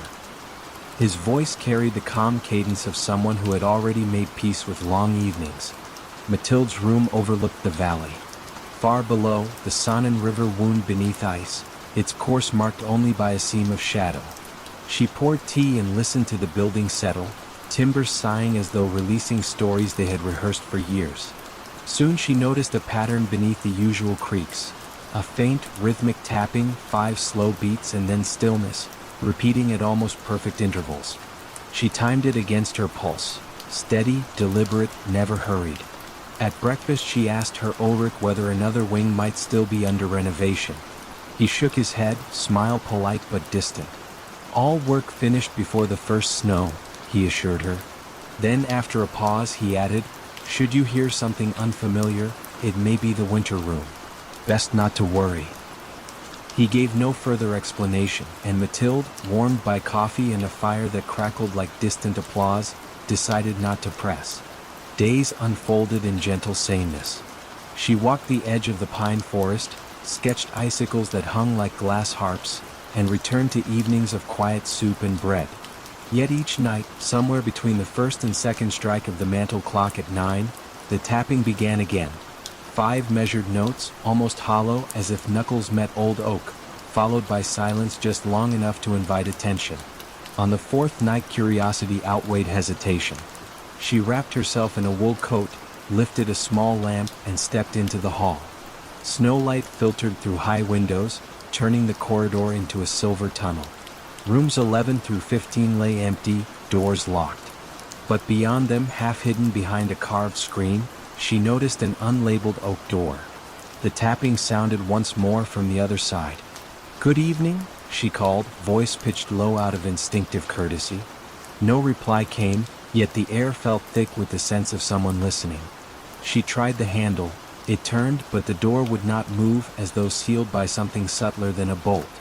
Remembering Ulrich's words, she retreated, leaving the corridor to its hush. Next morning, a fresh card rested beside her plate in the dining room. Madame Kramer, the library awaits at 10, should you wish to work beside the south windows. No signature, but an embossed snowflake at the bottom suggested Ulrich's hand. She found the library bright and inviting, yet one shelf held only a single volume, a slim ledger bound in ivory vellum. Its title, pressed in barely visible silver, read Guests of the Winter Room. Inside, the first page offered a simple instruction: record what you surrender, and the room will return what you have misplaced. Beneath lay rows of entries spanning 80 years. Some surrendered forgetfulness, others a weight in the chest, one simply restless midnights. The return column, however, was blank for every line, as though whatever was given back lived beyond the need for ink. That evening Mathilde placed the ledger on her writing desk and stared at its emptiness. Snow whispered outside, a sideways lullaby. She wrote, "I surrender the urgency that robs evenings of their softness." The moment her pen lifted, a soft click echoed down the hall, the same 5-beat pattern, muffled yet inviting. Lamp in hand, she approached the unlabeled door. This time it opened inward at the lightest touch, revealing a small octagonal chamber paneled in pale spruce. Frosted windows circled the upper walls, collecting moonlight until the air itself resembled still water. At the center stood a low table with two objects, a brass metronome ticking in that familiar quintuple pattern, and a closed sketchbook whose cover matched the one she had left in room 17, yet bore no charcoal smudges. She sat on the upholstered bench and opened the book. Inside were crisp, blank pages, but when she turned to the third leaf she found a charcoal drawing already formed. Her own hand poised above a winter hillside, the gesture relaxed, patient. The lines carried a quiet confidence she had not felt in months. She touched the edge of the page. Charcoal did not smear. The metronome slowed, its ticks elongating until they matched her breathing, then stopped altogether. A gentle warmth rose through the floorboards, and for a moment she believed she heard distant bells buried under snow, chiming not a warning, but an assurance that time could briefly settle into stillness. She closed the sketchbook and felt the unfamiliar weight of unhurried possibility settle over her shoulders like a shawl.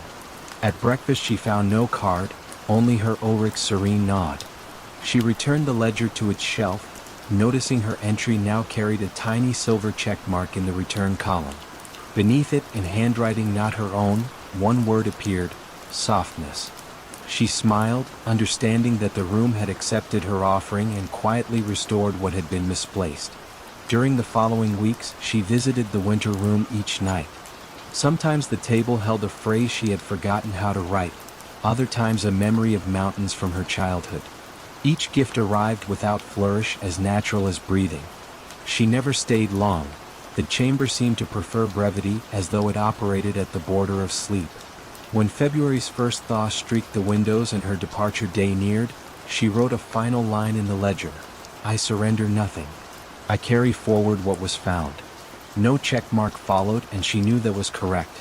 The train down valley left at dawn, its whistle dissolving into the white stillness.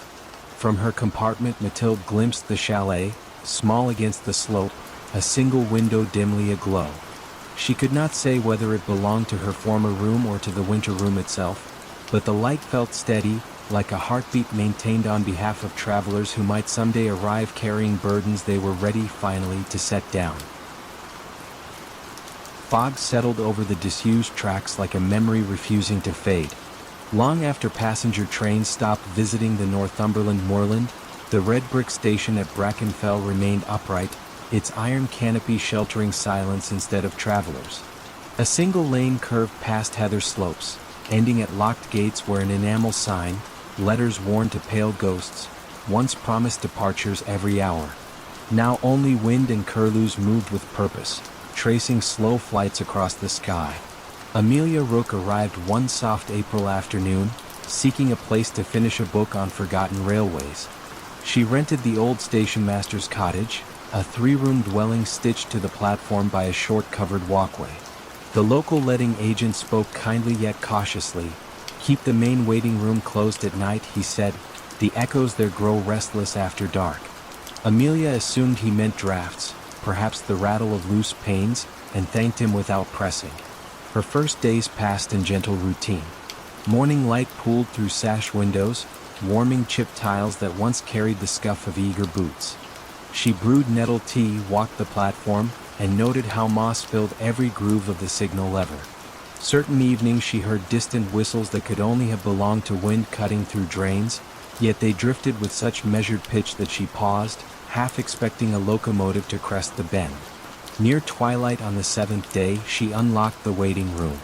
Dust hovered in angled beams, giving the air a weight both delicate and old. Wooden benches lined each wall. At the far end hung a brass echo board, once used by porters to test acoustics before announcements. Its surface, though tarnished, still caught traces of light. Beneath it sat a mahogany ledger stand, empty but for a single fountain pen tethered by chain. Amelia crossed the creaking floor. When she touched the board, vibrations throbbed faintly, as if storing the hum of conversations long finished. She stood back and clapped once. The echo returned not as her own clap but as layered murmurs, snippets of farewells, ticket requests, the polite shuffle of baggage, all softened by time yet unmistakably human. She tried again. This time the echo repeated her clap, ordinary and clear. Puzzled, she left, locked the door, and made soup beneath a low moon. That night, rain tapped the slates. Just after midnight, a soft metallic ring sounded from the platform bell beside her cottage. She stepped into waterproof and boots, lantern raised. No one waited, yet the bell rope swayed. A folded timetable lay on the bench.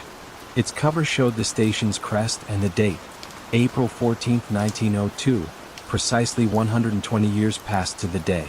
Inside, penciled beside the final downline service, a note read, "Delayed, will arrive after last light, hold the gate." Morning found her restless with thought. She pored over county archives in the cottage study, discovering that on April 14, 1902 a mail train from the Scottish border vanished between two signal posts. Search parties found neither wreckage nor clue. The line closed soon after. Newspapers called it a fog-bound mystery, but villagers blamed a hollow in time along the moor. Amelia copied the accounts, shivering though the stove burned warm. Evening brought new fog. She unlocked the waiting room, struck a match, and lit the wall sconce beside the echo board. A low hum pulsed, deeper than before, resolving into the hiss of steam. The scent of coal drifted through cracks in the floorboards. She sensed rather than heard, carriages slowing just beyond sight. Instinct guided her to the mahogany stand. The tethered pen twitched. A sheet of blank ledger paper slid from beneath the wood as if pushed by unseen fingers. Words formed in dark blue ink. Mail 9 o'clock from Caledon requests clearance to enter. Passengers weary of mist. Platform safe? Her pulse steadied into the hush around her. Fear felt inelegant amid such patient formality. She wrote, "Platform ready, gate unlocked, signal set to green." The ink dried before her eyes. From outside came the clack of points shifting, a sound no rusted mechanism should manage. Lantern in hand, Amelia stepped onto the platform. Fog parted enough to reveal an outline. Tall engine, lamps dimmed, paintwork blurred by drifting age. No roar of pistons, only a hushed rolling as though the train moved on rails of breath. Carriage windows glowed with lamplight. Faces appeared, calm, expectant, neither ghostly nor fully solid, like reflections on water at dusk. The engine stopped with gentle precision. Doors remained closed. Amelia felt urged not to board but to witness. A conductor's voice, distant yet clear, called a list of station names that ended at Brackenfell as though the line never extended farther. She realized the vanished train had finally reached its terminus, exactly 1 minute past the century. The bell rang. Doors opened inward but no one stepped down. Instead, small parcels hovered to the platform, wrapped in paper, tied with string, tags bearing contemporary addresses from nearby villages. Messages lost beyond time, perhaps now returned. Amelia counted 12. The conductor tipped his hat toward her, though she could discern no features beneath its brim, only a suggestion of gratitude. The doors closed, wheels whispered, the train slid back into the moor, swallowed by fog without receding sound. She carried the parcels to the cottage, dried them by the stove, and studied each tag. One bore the name of the letting agent's late grandmother, another addressed to a farmstead ruined by fire decades ago. Curious weight rested in every box. She resolved to deliver them at dawn. Before sleep, she entered the waiting room once more.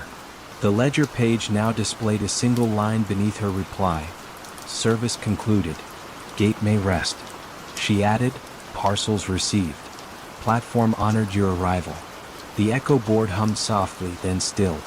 Over the next week she walked lanes, placing packages into cautious hands. Contents varied: photographs, pressed wildflowers, a brooch, a pocket Bible, but each recipient felt an immediate, private recognition, as though a chapter of ancestry had slipped home. News spread gently yet without frenzy. Those on the moor respect what arrives by hush. Amelia completed her book, dedicating a final chapter to stations that keep their own schedules. In it she described no phantom train, only the notion that some journeys respect clocks we have forgotten how to read. The day she left, she locked the waiting room, but left the key on the ledger stand in case another caretaker might need it when echoes begin to stir. The lane bent away through blooming gorse. Behind her, the station bell chimed once, clear, brief, content, and the sound folded into birdsong, mingling with the steady breath of open moorland. In the narrow streets of Prague's old town, there lived a clockmaker who cast no shadow at noon. Anna Kozlova first noticed this peculiarity on a bright September morning. She was walking to her job at the municipal library when she saw the old man standing outside his shop.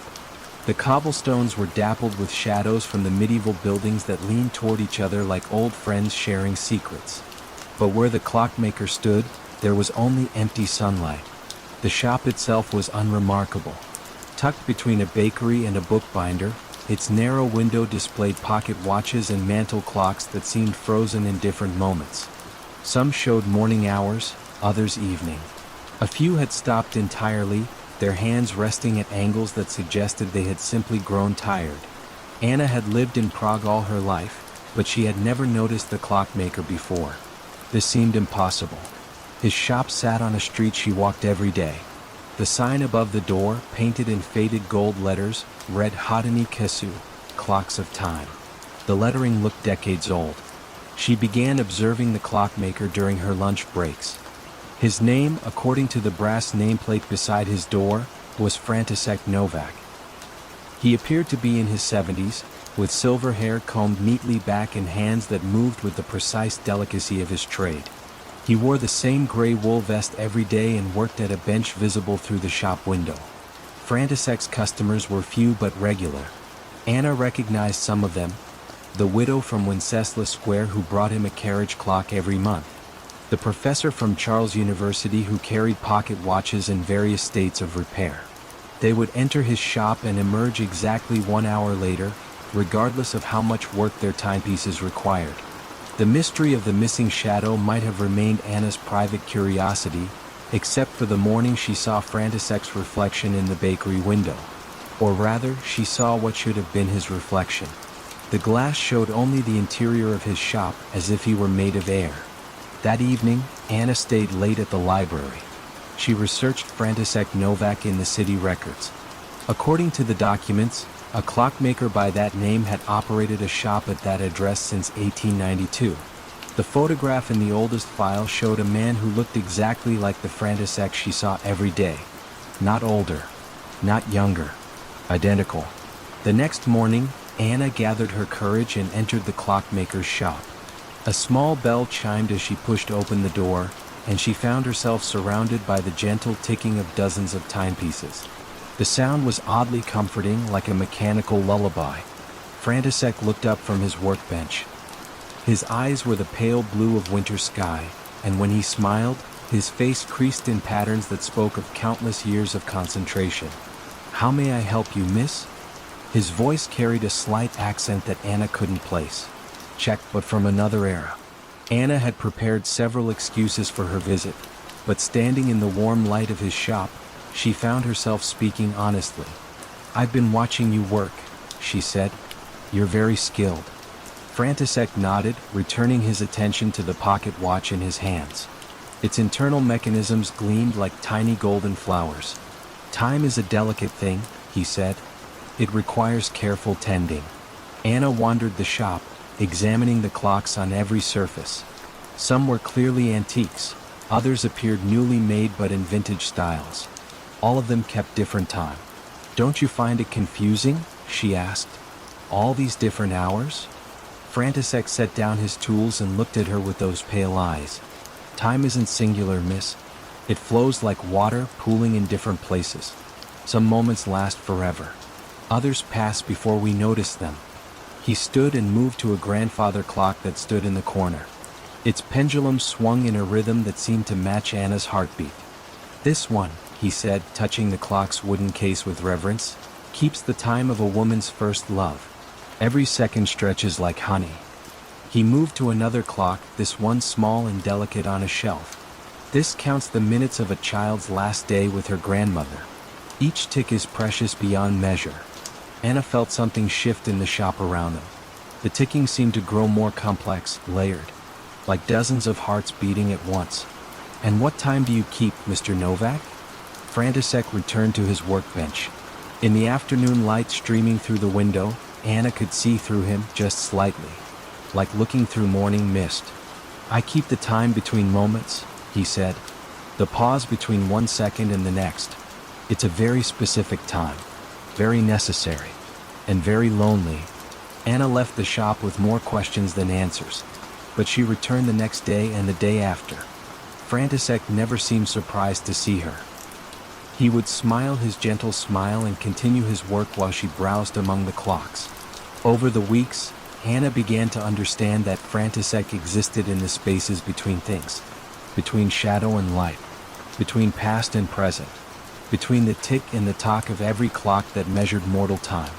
She never asked him directly about his nature. Some mysteries, she realized, were gifts.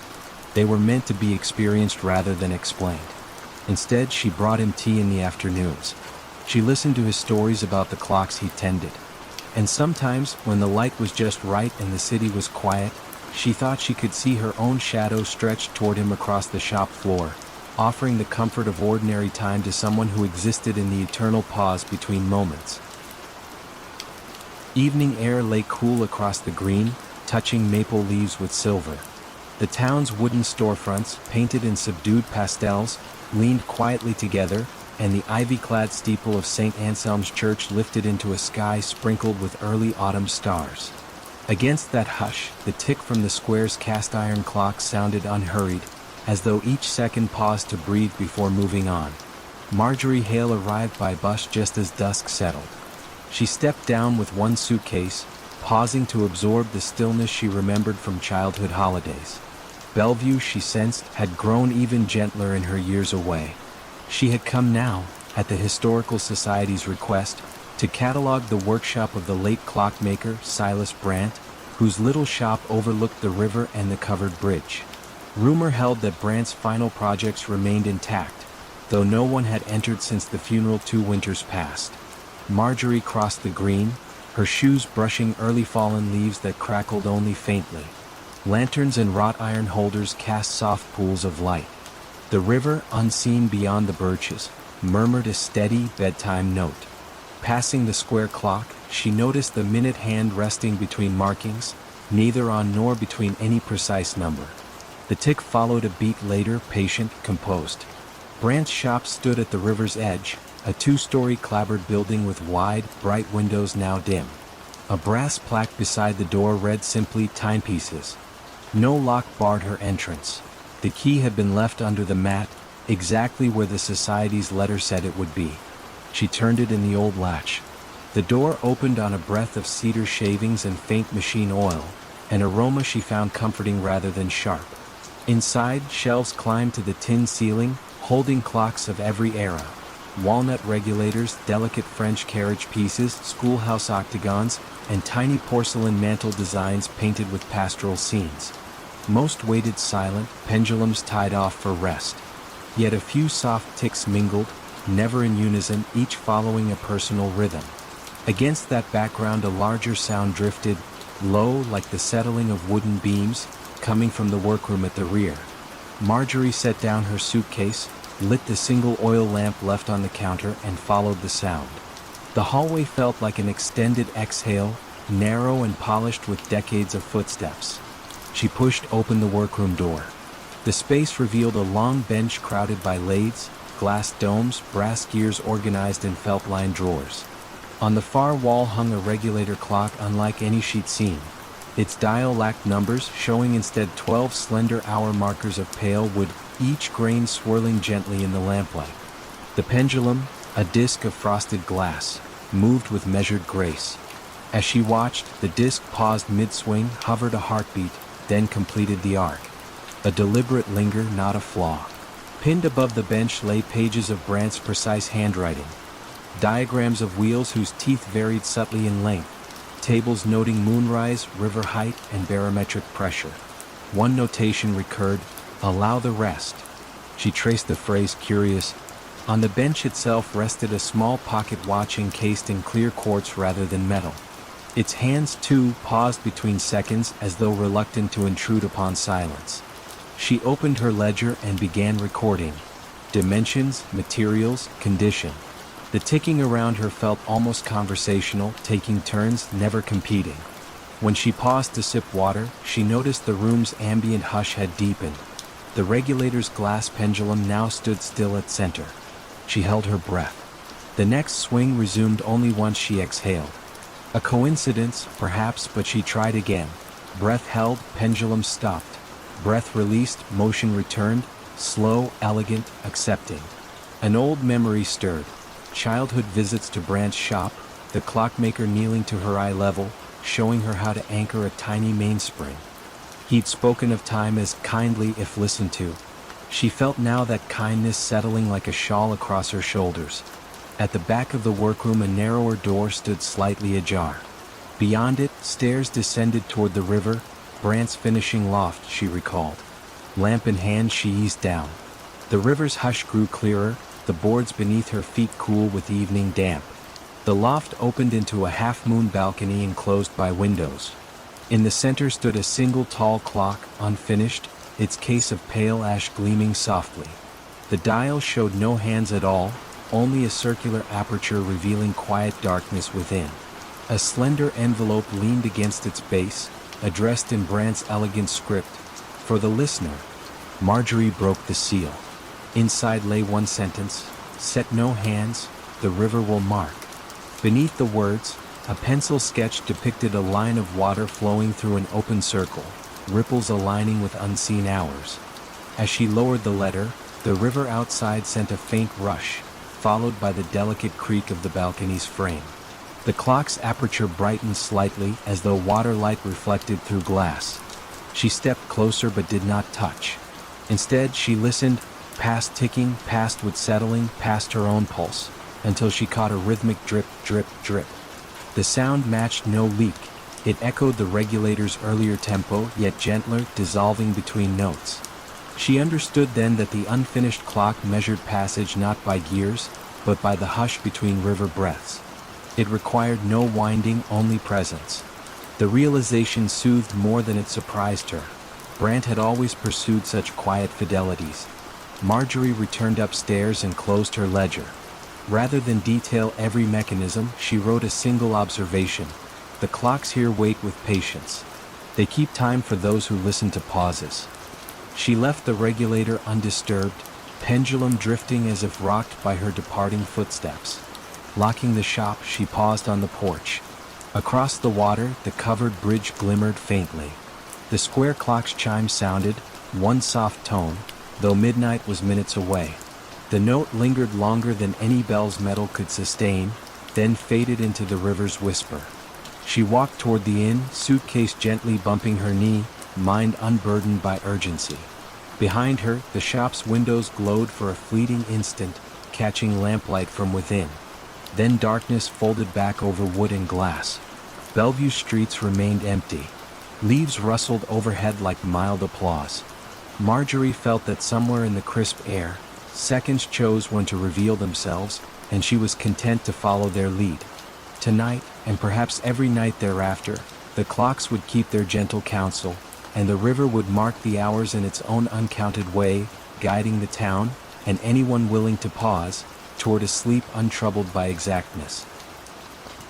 Every postcard in Millfield's general store showed a town that didn't quite exist. Sarah Chin discovered this during her first week as the town's new librarian. She had stopped at Henderson's general store to buy stamps and noticed the rotating rack of postcards near the register. The images were beautiful. Main Street bathed in golden autumn light, the old covered bridge reflected in still water, children playing in Memorial Park under trees heavy with snow. But something was wrong with each picture. The church steeple was too tall. The bridge had an extra arch. The park contained a gazebo that Sarah had never seen in her daily walks through town. "These are lovely," she told Mrs. Henderson, holding up a card showing the library where she now worked. In the image, the building had ivy climbing its walls and a garden full of flowers that didn't exist in reality. "Oh yes," Mrs. Henderson said, adjusting her reading glasses. "Mr. Garrett paints them himself. Been doing it for 30 years. Comes in every few months with a new batch." Sarah examined the postcard more closely. The signature in the corner read E. Garrett, in small, precise letters. The painting style was realistic but soft, as if viewed through a gentle filter of memory or dream. "Where does he live?" Sarah asked. Mrs. Henderson paused, her hand hovering over the cash register keys. "Well, now that's a good question. Somewhere out past Miller's Creek, I believe. He's not much for socializing." That evening, Sarah walked through town with several postcards in her pocket. She compared each painted scene with reality. The differences were subtle but consistent. Garrett's version of Millfield was prettier, more welcoming. Trees were fuller, buildings better maintained, the sky always touched with the warm light of either sunrise or sunset. Most strangely, the painted streets were populated with people Sarah didn't recognize. A woman in a blue dress walking past the hardware store. Children on bicycles that looked like they belonged to an earlier decade. An elderly man feeding pigeons that gathered around the town fountain. Sarah had lived in small towns before. She knew that in places like Millfield, everyone knew everyone else. But the people in Garrett's postcards were strangers to her. She began asking longtime residents about the postcard painter. The responses were always vague, tinged with the kind of uncertainty that suggested the speakers weren't entirely sure of their own memories. "Oh, Ethan Garrett," said Tom Bradley, who ran the hardware store. "Known him since I was young. Quiet fellow. Keeps to himself mostly." "How long has he been painting postcards?" Tom scratched his chin, considering. "Seems like always. Though now that I think about it, I can't recall when he started exactly." Sarah's curiosity grew. She drove out past Miller's Creek one Saturday morning, following the winding country road that led away from town. The landscape was typical of rural New England, stone walls marking old property lines, maples beginning their autumn transformation, farmhouses set back from the road like quiet secrets. She found no mailbox marked Garrett. No obvious artist studio. Just miles of peaceful countryside that eventually looped back toward Millfield. The mystery deepened when Sarah discovered a box of old postcards in the library's storage room. These were vintage cards from the 1940s and 50s, yellowed with age and postmarked from distant cities. But mixed among them were several cards showing Millfield as painted by E. Garrett. The style was identical to the current postcards, but these showed the town as it had looked decades ago. Sarah held one up to the light. It depicted Main Street with the old elm trees that had been lost to disease in the 1980s. Cars from the 1950s were parked along the curb. A woman in a vintage dress and hat was entering what used to be Woolworth's Five and Dime. But even in these older postcards, there were the same subtle improvements. Buildings appeared freshly painted, gardens bloomed more luxuriously than nature typically allowed, and the people in the scenes possessed a timeless quality that made them seem both specific and universal. Sarah began to form a theory. Perhaps Garrett wasn't just painting Millfield as it was, but as it could be, as it should be. His postcards showed not the actual town, but its potential.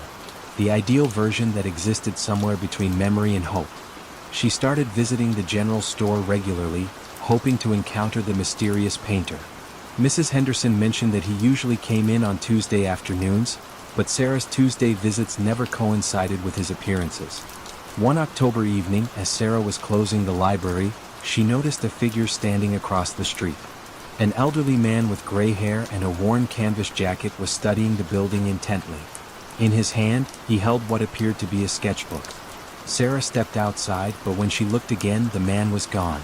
In his place was only the lamppost casting its circle of yellow light on the empty sidewalk.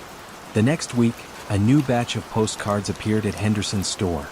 Among them was one showing the library on a crisp autumn evening. In the painted scene, warm light spilled from every window, and a figure could be seen in the doorway, a woman with dark hair wearing a red scarf. Sarah recognized herself, but improved somehow. In Garrett's version, she looked more confident, more at home. The library behind her seemed more welcoming, more alive than the sometimes lonely building where she actually worked. She bought the postcard and kept it on her desk. Sometimes, on quiet afternoons when the autumn light slanted through the library windows just right, she would look at the painted version of herself and wonder if Garrett painted not just places but possibilities. Perhaps somewhere in the space between what was and what could be, there existed a town exactly like the one in his postcards.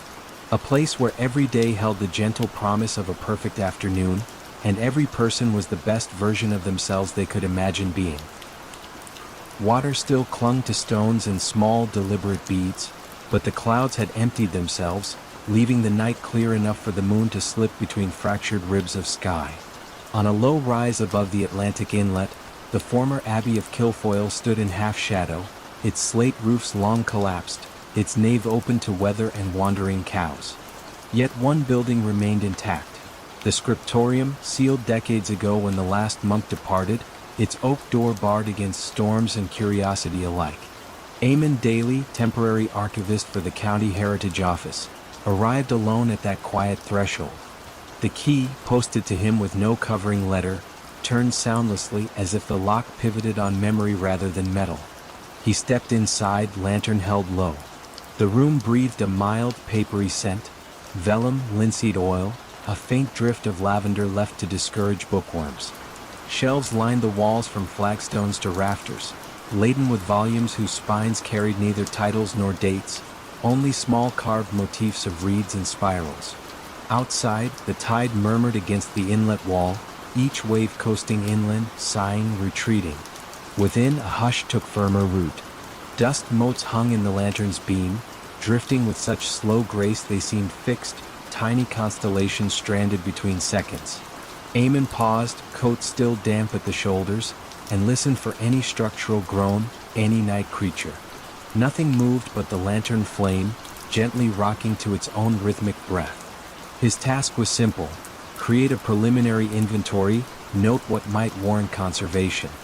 He began at the nearest shelf, easing a thin codex into the lantern pool. No title, only a single line of neat Gaelic script across the flyleaf. Fan na gawith, the wind's voice. The pages held alternating staves of plainchant and blank-ruled bars. Every so often, a marginal note read, "Leave space for what is not sung." The instruction felt less cryptic than polite. He closed the codex, set it aside, and drew the next. Hours passed without clock or chime, yet he worked unhurriedly, guided by the steadiness of his own pulse and the tide's patient conversation outside. Occasionally a droplet from the leaky roof landed in the far corner, giving a soft tap like a restrained bell. Each impact sounded evenly spaced, though no one could predict the drips. They adhered to a cadence known only to the rafters. Mid-shelf he came upon a volume heavier than its neighbors. Lifting it revealed a recess beneath, a shallow cavity gouged into the stone. Inside lay a rolled parchment tied with twine, surprisingly free of dust. Beside it, a small tin whistle, tarnished but intact, rested upon a folded scrap of linen embroidered with a single question mark. Eamon did not untie the parchment immediately. He examined the whistle first, noting the absence of fingerhole numbers, only faint etchings of tied lines up the stem. After a moment's thought he raised it to his lips and released a tentative breath. No note answered, only the lantern flickered, though the room's air remained still. He tried again, directing air more gently this time. The whistle responded with a tone so soft it registered more in the ribs than the ears, a murmur almost disguised as exhalation. Beneath that near silence, something else stirred.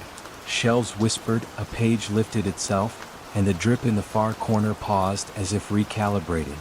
Outside, one wave lingered against the wall longer than the rest, then withdrew with measured delicacy. Eamon lowered the whistle. The hush returned, but altered, thicker, purposeful, similar to the way silence deepens in the instant after a church choir folds its last chord into the vault. He untied the parchment. Inside unrolled a map, ink faded to soft rust. It depicted no land or sea, only a series of spirals emanating from a single point marked Endar AM, the second time. Along each spiral arm, neat script repeated 3 words, listen between breaths. At the map's center, a modest circle suggested the scriptorium itself. Someone long ago had charted stillness as though it were geography. Eamon set the map upon the desk and placed the whistle in its central circle. He waited, letting his breathing slow until it matched the tide's rhythm. Inflow, pause, outflow, pause. With each inhale, the lantern brightened subtly. With each exhale, its glow softened. After several cycles, the drip resumed, not randomly but in step, a quiet counterbeat. The building, he realized, had accepted the clock of breath. He noted the moment in his ledger, ink strokes unhurried, and carefully re-rolled the map. The whistle he wrapped in the linen question mark, then replaced both in the hollow, returning the heavier volume atop. The drip continued its companionable ticking. Nothing demanded explanation. The materials wished only to be witnessed, not solved. When at last he stepped outside, dawn had crept over the Atlantic, underpainting the clouds with faint apricot. The inlet lay glass still, reflecting the abbey ruins so crisply that pillars seemed to stand upon sky. A heron flapped once, slow and deliberate, before settling among reeds. Eamon extinguished the lantern, feeling the day accept him back. He would file a measured report, manuscript stable, environment cool, further conservation advisable, but somewhere between lines he'd write a private note. Archive holds a silence that keeps its own index. Consultation requires listening, not reading. He would leave the whistle, the map, the cadence of drips untouched. As he walked the sodden lane toward the village, rain began again. Not a downpour, only scattered drops that stitched faint rings into puddles. Between each patter lay space wide enough to imagine a hidden melody. Eamon found himself breathing in time with that pattern, carrying the abbey's gentle charter of pauses with him, content that Kilfoyle would continue its quiet recital for the next attentive ear. Fog drifted from the river like pale silk, pouring between hedgerows and creeping up the wide stone steps, as though intent on entering with the arriving dusk. The ancient manor, tucked into the Welsh borderlands, had always seemed to breathe in rhythm with the weather, exhaling faint drafts through keyholes and floorboards. Tonight, its windows glowed a muted amber, and the faint silhouette of a woman could be glimpsed in the upper corridor, pausing, listening, then moving on. No carriage wheels rattled along the lane, no birds called from the bare oaks. All was folded into a gentle quiet, poised delicately on the edge of sleep. Madame Rowena Price, recent inheritor of the estate, had returned after years abroad. Her companions whispered that she walked as though memories brushed her sleeves, pausing to touch banisters or fading tapestries the way some stroked the rim of a half-remembered tune. She gave few instructions to the small staff, only that fires be kept low and lanterns shaded. Even the clock in the music room had been wound down to silence. At nightfall, she asked the housemaid, Ellen, to leave the gallery doors ajar so that any sound drifting from the old wing might find its way out, like a caged bird seeking the night. Ellen herself had grown within earshot of local legends. As a child, she was told that GWRDD Hall had once been a refuge for Jacobite sympathizers, that its library concealed a hidden stair to the river. Yet those tales felt distant compared to the softer things she sensed now. A faint smell of violets where none were kept, a low creak in the study at the same hour each evening. Rowena seemed to court such murmurs, wandering the halls long after candles should be doused, pausing at locked doors as though deciding whether to knock. On this particular night, snow began to fall, small, soundless crystals that thickened the air. Ellen stood at the kitchen window, palm warming the glass, and watched the yard fade to pearl. She wondered whether the snow would muffle the night's expected footfalls or make them sharper. Upstairs, Rowena's slippered steps crossed and recrossed the long gallery, tracing its length with unhurried grace. From below, the pattern felt almost like a lullaby. 12 measured strides, a pause, the subtle turn, 12 strides back again. Every so often, the hush deepened as if the house exhaled relief. At the stroke of 10 by Ellen's wristwatch, since the music room clock lay dormant, a barely audible thud came from the north wing. Rowena's pacing stopped. Ellen raised her head, heart slowing rather than quickening, as though the sound confirmed an expectation. She climbed the servants' stair, each tread cushioned by carpet-worn velvet thin. At the top, she found Rowena framed by the landing window, gaze fixed on the corridor leading to the locked nursery. Snow light silvered her profile, lending her an almost translucent sorrow. "They have arrived," Rowena murmured, not turning. Ellen did not ask who. The words felt like a bell note fading over water, a signal understood without explanation. Together they moved toward the nursery door, its brass handle dulled with age. No key had been found since Rowena's return. Still, the lock slid free at her touch, as though consenting to her presence. Inside, the air held the hush of rooms left intact for decades. A small oak cradle beneath embroidered drapes, a rocking horse frozen mid-prance, a patchwork quilt folded with careful finality. What drew their attention lay upon the windowsill, an envelope the color of old parchment, unmarked and thin. Rowena lifted it carefully, holding it to the lamp. The seal, once crimson, had faded to rusty rose and bore a sigil, a simple sprig of lily of the valley. She did not break it. Instead, she pressed the fragile paper to her heart and closed her eyes. Outside, snowflakes thickened, tapping the glass in patterns that, if one listened long enough, resembled hushed speech. Ellen felt no impulse to intrude.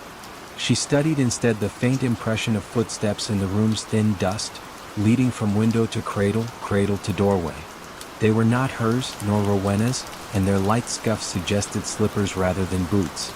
The prince paused by the cradle where a small silver rattle had been set upright, faintly tarnished, but gently ringing now under no visible hand. A single note shimmered through the chilly air, then softened into silence again. Rowena addressed the empty cradle with the tender gratitude of a host greeting a late-arriving guest. "You kept your promise," she whispered, words meant for ears unseen. She placed the sealed envelope inside the quilt's folded corner, smoothing fabric as a mother might. The room's temperature seemed to rise by a breath, enough to dispel one's urge to shiver. Even the long idle rocking horse gave a subtle sway, as though nudged by a departing child. They left the nursery door partially open upon exiting. Neither woman felt compelled to speak.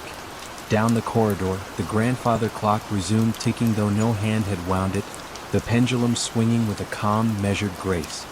In that quiet rhythm, Alan sensed the house settling into contented rest, its long-kept secret finally acknowledged rather than solved. Later, Alan lay in her attic chamber beneath the eaves, listening to the snow hush the world outside. She considered the footprints, the letter, the cradle's faint rattle, and realized the mystery comforted rather than troubled her. GWRD Hall seemed less haunted than fulfilled, as though something that had lingered between worlds now found its place in the cadence of night. Rowena, in her own suite, extinguished the last lamp. Before sleep claimed her, she pictured the envelope waiting in the cradle, untouched yet undeniably present, like a final stanza of a lullaby sung across generations.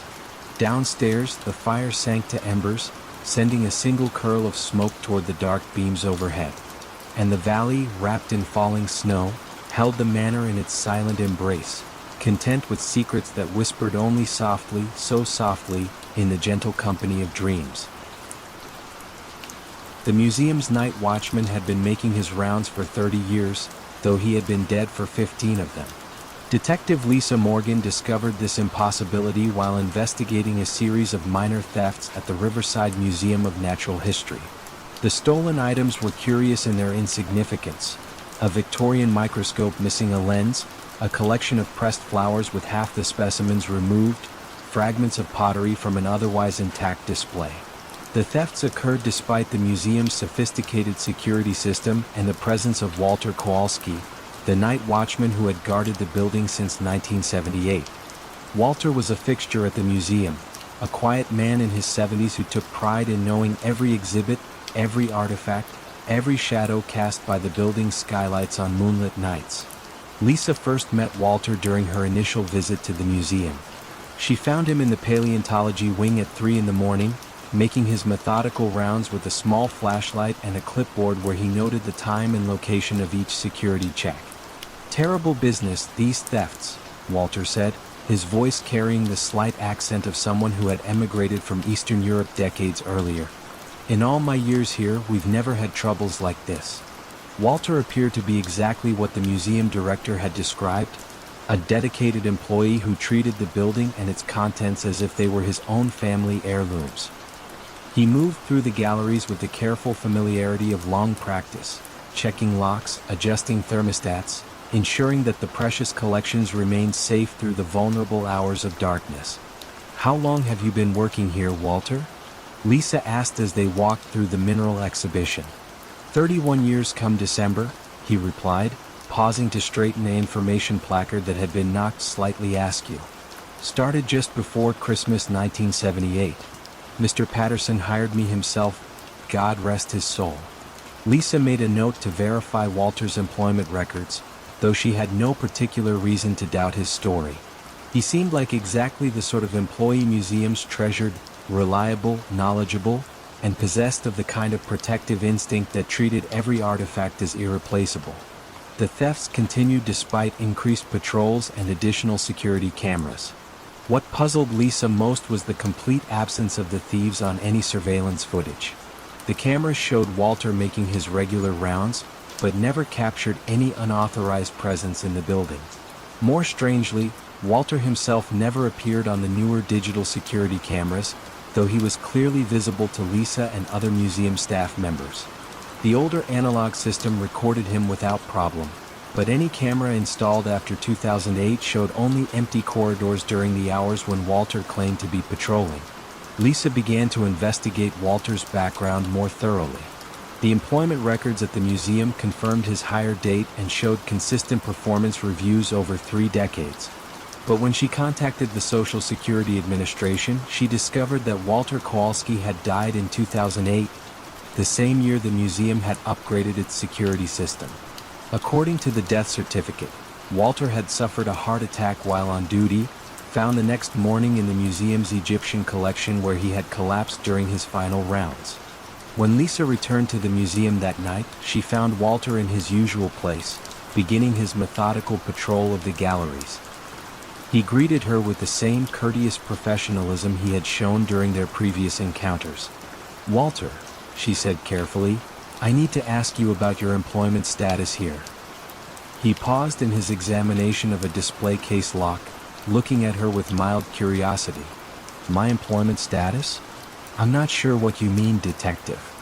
When did you last speak with the museum director about your job?" Walter considered this question with the same careful attention he gave to his security checks. "Well, I don't see Mr. Patterson much anymore. The new director, Miss Chen, she works during the day. We pass each other sometimes when I'm finishing my shift." Lisa realized that Walter genuinely believed he was still employed, still making his necessary rounds. Death had not interrupted his sense of duty or his deep connection to the museum's collections. "The thefts, Walter. Do you have any theories about who might be taking things?" Walter's expression grew troubled. "That's what puzzles me most. I know every inch of this building, every sound it makes at night. I would notice if someone was moving through the galleries who shouldn't be here." Lisa began to understand that the thefts might be connected not to an outside intruder, but to Walter himself.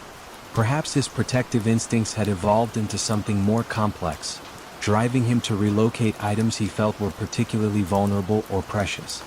She started tracking the stolen objects more carefully and discovered a pattern. Each missing item had been scheduled for transfer to storage or loan to other institutions. The Victorian microscope was being decommissioned due to damage. The pressed flowers were being removed from display for conservation work. The pottery fragments belonged to a collection that was being reorganized. Lisa found the missing artifacts in Walter's security office, carefully arranged in a cabinet that appeared only during the night hours. Each object was labeled with a note explaining why it needed protection. Too fragile for storage, should not be separated from collection. Mr. Patterson would want this displayed. Walter, Lisa said gently when she discovered his secret preservation project, these items need to be returned. The museum staff knows how to care for them properly. Walter looked at the cabinet with obvious distress. But they're changing everything, detective. Moving pieces, storing things away. This museum is losing its soul. Lisa spent the rest of that night talking with Walter about the nature of museums, how they must evolve to continue serving their mission of education and preservation. She helped him understand that change could coexist with respect for the past, that proper conservation sometimes required difficult decisions. Lisa never saw Walter again, though the museum staff reported that the night shift felt different afterward. Less watched somehow, but also less protected. The theft stopped completely, and the building settled into a new rhythm of security that relied entirely on electronic systems and human guards who cast shadows on the cameras that recorded them. Sometimes, on particularly quiet nights, the current security staff reported hearing footsteps in empty corridors and the soft click of a flashlight being turned on and off. But these sounds carried no menace, only the echo of eternal vigilance keeping watch over treasures that deserved protection, whether the guardian walked among the living or had moved beyond such distinctions. The antique map showed streets that had never been built and a river that had changed its course 50 years too soon. Professor Julia Brennan found the map in a collection donated to the University of Vermont's Geography Department. It was beautifully drawn on heavy parchment, depicting the town of Millbrook, Vermont in exquisite detail. The cartographer's signature in the lower right corner read M. Thorne, 1952. What puzzled Julia was the map's impossible accuracy about things that hadn't yet happened. It showed the bypass highway that wasn't built until 1967. It depicted the shopping center constructed in the 1980s. Most remarkably, it showed the Millbrook River following a channel it had only carved after the Great Flood of 1978. Julia had been researching historical cartography for her dissertation on how maps reflect both geography and aspiration. This particular map seemed to document not the past, but somehow, impossibly, the future. She drove to Millbrook on a gray October afternoon to investigate. The town sat nestled in a valley between gentle hills, its main street lined with maple trees that had turned brilliant shades of gold and crimson. It was exactly as depicted on the mysterious map, down to the smallest details. At the Millbrook Historical Society, Julia met Mrs. Eleanor Whitman, a woman in her 70s whose family had lived in the area for generations. Thorne? Mrs. Whitman repeated, adjusting her reading glasses to examine the map Julia had brought. Oh my, yes. That would be Margaret Thorne. She was quite the local character. Spent most of her life drawing maps of places around here. Can you tell me about her? Mrs. Whitman led Julia to a display case in the corner of the small museum. Inside were several maps, all bearing the same signature and displaying the same impossible prescience about future developments. Margaret was born here in 1923, Mrs. Whitman explained. Her father was a surveyor and she learned the trade from him. But Margaret's maps were unusual. She would spend weeks walking every inch of the area she was documenting. People said she could sense things about the land that others couldn't see. Julia examined the maps in the display case. Each one showed a different area of Vermont, and each contained details that shouldn't have existed when it was drawn. A map dated 1954 showed ski trails that weren't cut until the 1960s. Another from 1948 depicted a lake that was created by a dam built in the 1950s. Did anyone ever ask her how she knew these things would be built? Mrs. Whitman smiled, the expression carrying decades of fond memory. All people ask. Margaret would just say she drew what the land wanted to become. She claimed she could see the potential in every hill and valley, every bend in the river. Is she still alive? Margaret passed away in 1985, but she left quite a collection of maps. Her daughter Caroline inherited them all. Julia felt a flutter of excitement. Does Caroline still live in the area? She does indeed. Lives in her mother's old house up on Birch Hill Road. Though I should warn you, Caroline is, well, she's continued her mother's work in her own way. The drive to Birch Hill took Julia through countryside that seemed suspended in eternal autumn. The leaves had reached that perfect moment of color that comes just before they begin to fall. Margaret Thorne's house sat at the end of a gravel driveway, a Victorian cottage surrounded by gardens that looked as carefully planned as any map. Caroline Thorne was a woman in her 50s with her mother's keen eyes and careful manner. She invited Julia in for tea and listened to her questions with the patient attention of someone accustomed to inquiries about her family's unusual legacy. People have always been curious about Mother's maps, Caroline said, serving tea from a delicate china service. Cartographers, historians, land developers who wanted to know how she predicted where roads would be built. And what did you tell them? Caroline moved to a large oak cabinet and withdrew a leather portfolio. I told them the same thing Mother told me. She didn't predict the future. She read the landscape. Caroline opened the portfolio to reveal dozens of maps, each one a masterpiece of detail and impossible foresight. Julia saw town squares that existed only as vacant lots when the maps were drawn, bridges that spanned rivers at precisely the points where they would eventually be built. Mother taught me that land has memory and intention, Caroline explained. Rivers remember their old channels even after they've been diverted. Hills remember the paths that people and animals naturally want to take. If you know how to look, you can see where things want to be built.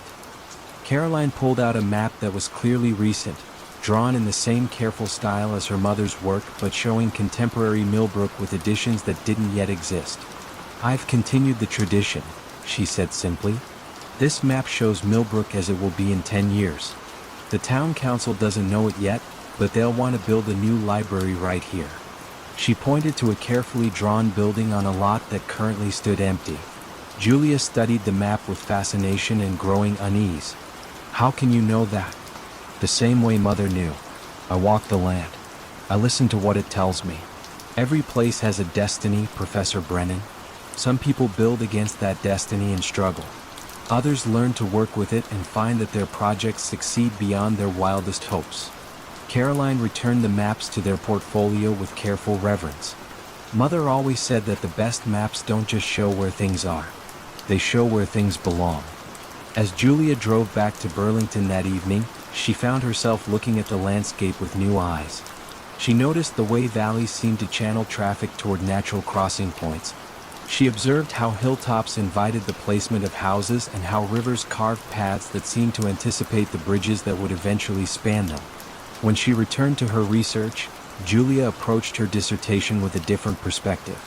She began to write about maps not as static documents of what exists, but as conversations between human intention and the subtle preferences of the land itself. And sometimes, late at night when she was working on her research, Julia would think about Margaret and Caroline Thorne walking the hills and valleys of Vermont, reading the landscape like a book written in a language only they could understand, drawing maps that showed not what was, but what was always meant to be. The Highland platform, half hidden by broom and heather, had not seen a scheduled arrival for 30 years, yet its timber beams still smelled of creosote and distant journeys. Wind slipped through broken panes in the signal box, carrying peat smoke from scattered crofts and the low murmur of the nearby lock. On most nights only owls kept watch, but tonight an archivist named Nora Dewar stepped from a modest hire car, her breath hanging pale in the lantern glow.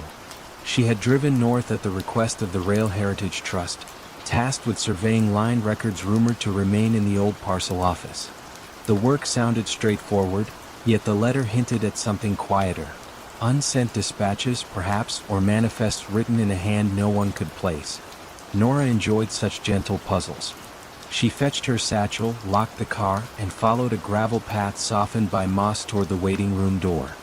The door yielded with a civilized sigh. Dust and cold greeted her, not brusquely but with the steady patience of places and used to company.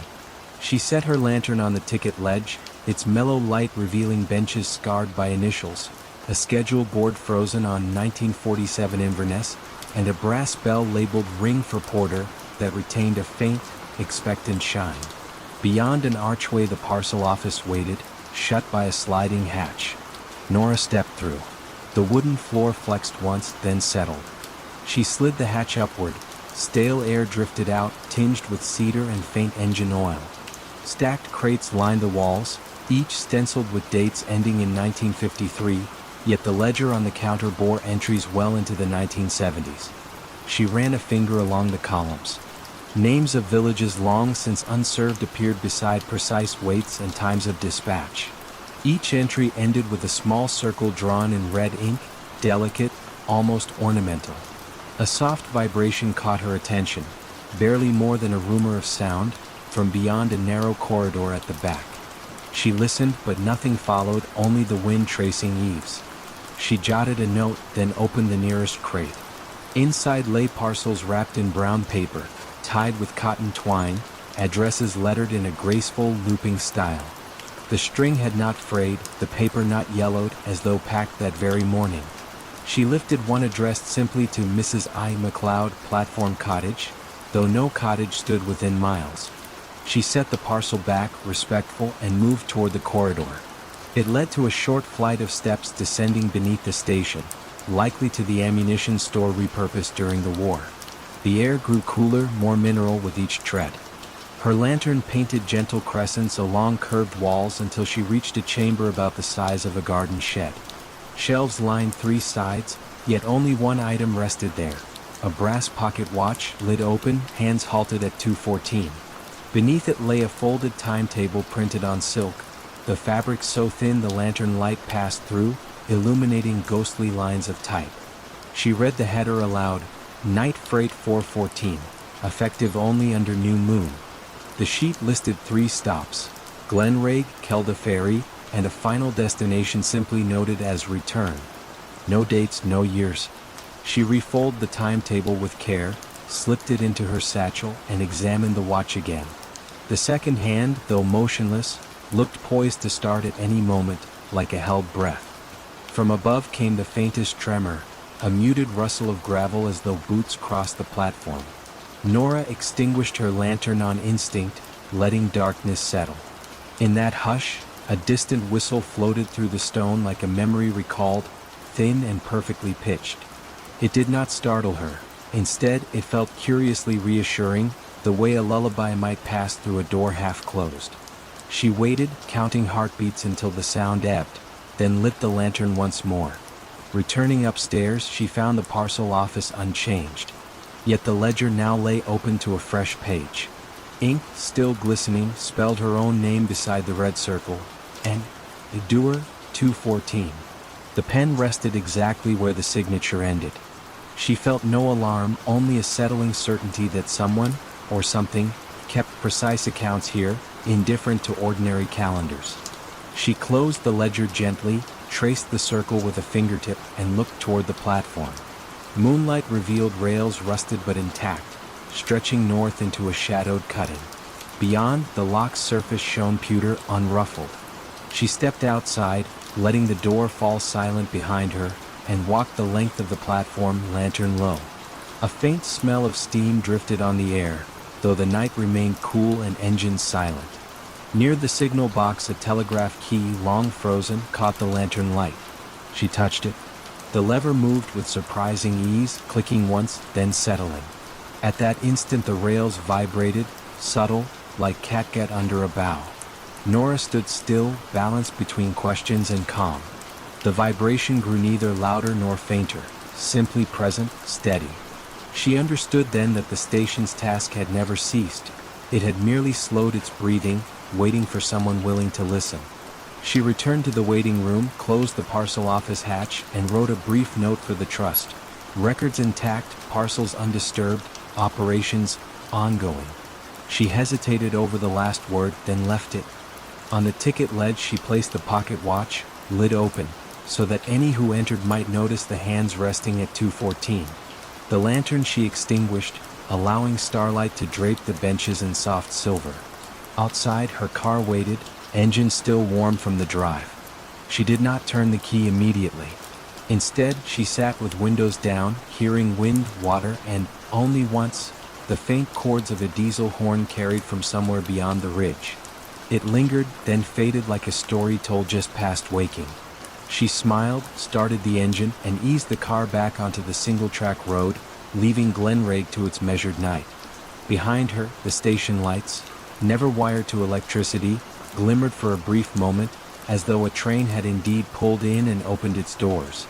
Then the glow receded, returning the platform to shadow and the ledger to its silent arithmetic. Nora drove on, feeling unhurried, sustained by an inexplicable certainty.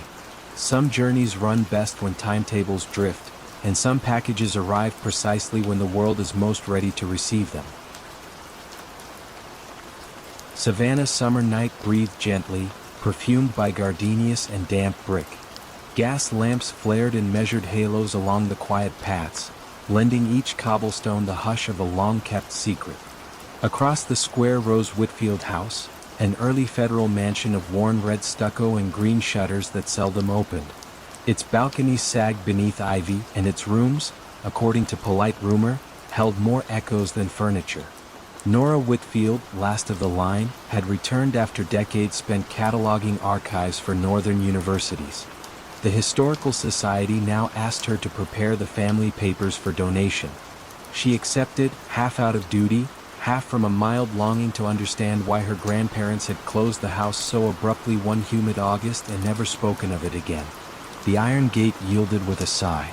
Crickets stilled as though acknowledging a guest. On the porch, she pressed the tarnished doorbell, knowing no answer would come, then unlocked the double doors herself. Inside, the foyer waited cool and dim. Wallpaper, faded magnolia print, peeled in discreet curls, while a mahogany staircase climbed upward into shadow like a slowed heartbeat. She placed her suitcase beside the hall table and lit a single hurricane lamp she'd brought, its glow floating soft as candle flame. The parlor door stood ajar. Within, silver-framed mirrors rested face down on sideboards, and a grand piano slept beneath a cotton sheet. A faint metallic ticking drifted from somewhere deeper, unhurried, as though measuring not seconds but sighs. She followed it to the rear library. Shelves reached from pine floorboards to ornate crown molding, their volumes cloaked in a whisper of dust. At the room's center, beneath a skylight veiled by cobwebbed lace, sat an octagonal reading table. Upon it rested the source of the ticking, a slim metronome of jasper and brass, its pendulum swaying with mesmeric grace. Yet no one had set it in years. Its key lay untouched beside it. The beat was slow, perhaps 40 per minute, pausing almost imperceptibly at each arc's end, as though deciding whether to continue. Nora set her lamp down and watched 2 full cycles, feeling her pulse slip into step. A faint breeze sighed through the cracked window frame, rustling pages of a ledger that lay open near the metronome. In careful, looping hand it recorded sentences, each on its own line. 8:04 garden gate clicks. 8:07 fountain recedes. 8:10 clock resumes voice. The last entry bore tonight's date, though no one but Nora had crossed the threshold. She gently touched the page. The ink was still damp. Outside the library, a corridor led toward a conservatory added during the 1890s. She remembered vague childhood tales of orchids blooming there through Christmas. Moving with measured calm, she opened the glass door. Warm night air met her, fragrant with something faintly citrus though she saw no trees. Moonlight, sifted through dusty panes, dappled the tiled floor in pale lozenges. Between empty planter boxes stood a wrought iron music stand, its sheet holder bare, yet small clothespins remained as if awaiting a score. As she lingered, the metronome's beat reached faintly through the doorway. Tick, pause, tock, pause, blending with distant fountain hush from the square. She sensed a subtle consonance. The beat aligned with the fountain's spurts, 2 slow pulses followed by a weary hush of water landing. Childhood memory flickered, her grandmother guiding her through this very space at dusk, saying only, "Listen for the rests." Back in the library, the metronome continued, but something new had joined its rhythm. The piano in the parlor gave a gentle, damped chord, 3 notes, brushed rather than struck. Linen still covered the instrument. No key was visible. The sound faded like a breath into cotton. Nora neither startled nor hurried. Instead, she crossed to the parlor, lifted a corner of the sheet just enough to glimpse ivory. Dust lay undisturbed. She returned to the foyer and the staircase. Each baluster bore a tiny groove near its base, as if rope had once been threaded along the rail. Upstairs, the family bedrooms opened one by one, each preserved in slumber, beds neatly made, windows shuttered. In the nursery at the corridor's end, moonlight spilled through louvers, illuminating a mobile of paper swans. The swans drifted not randomly but in time with the metronome's muted beat below, as though the air itself oscillated. On the nightstand lay a music box shaped like a tulip.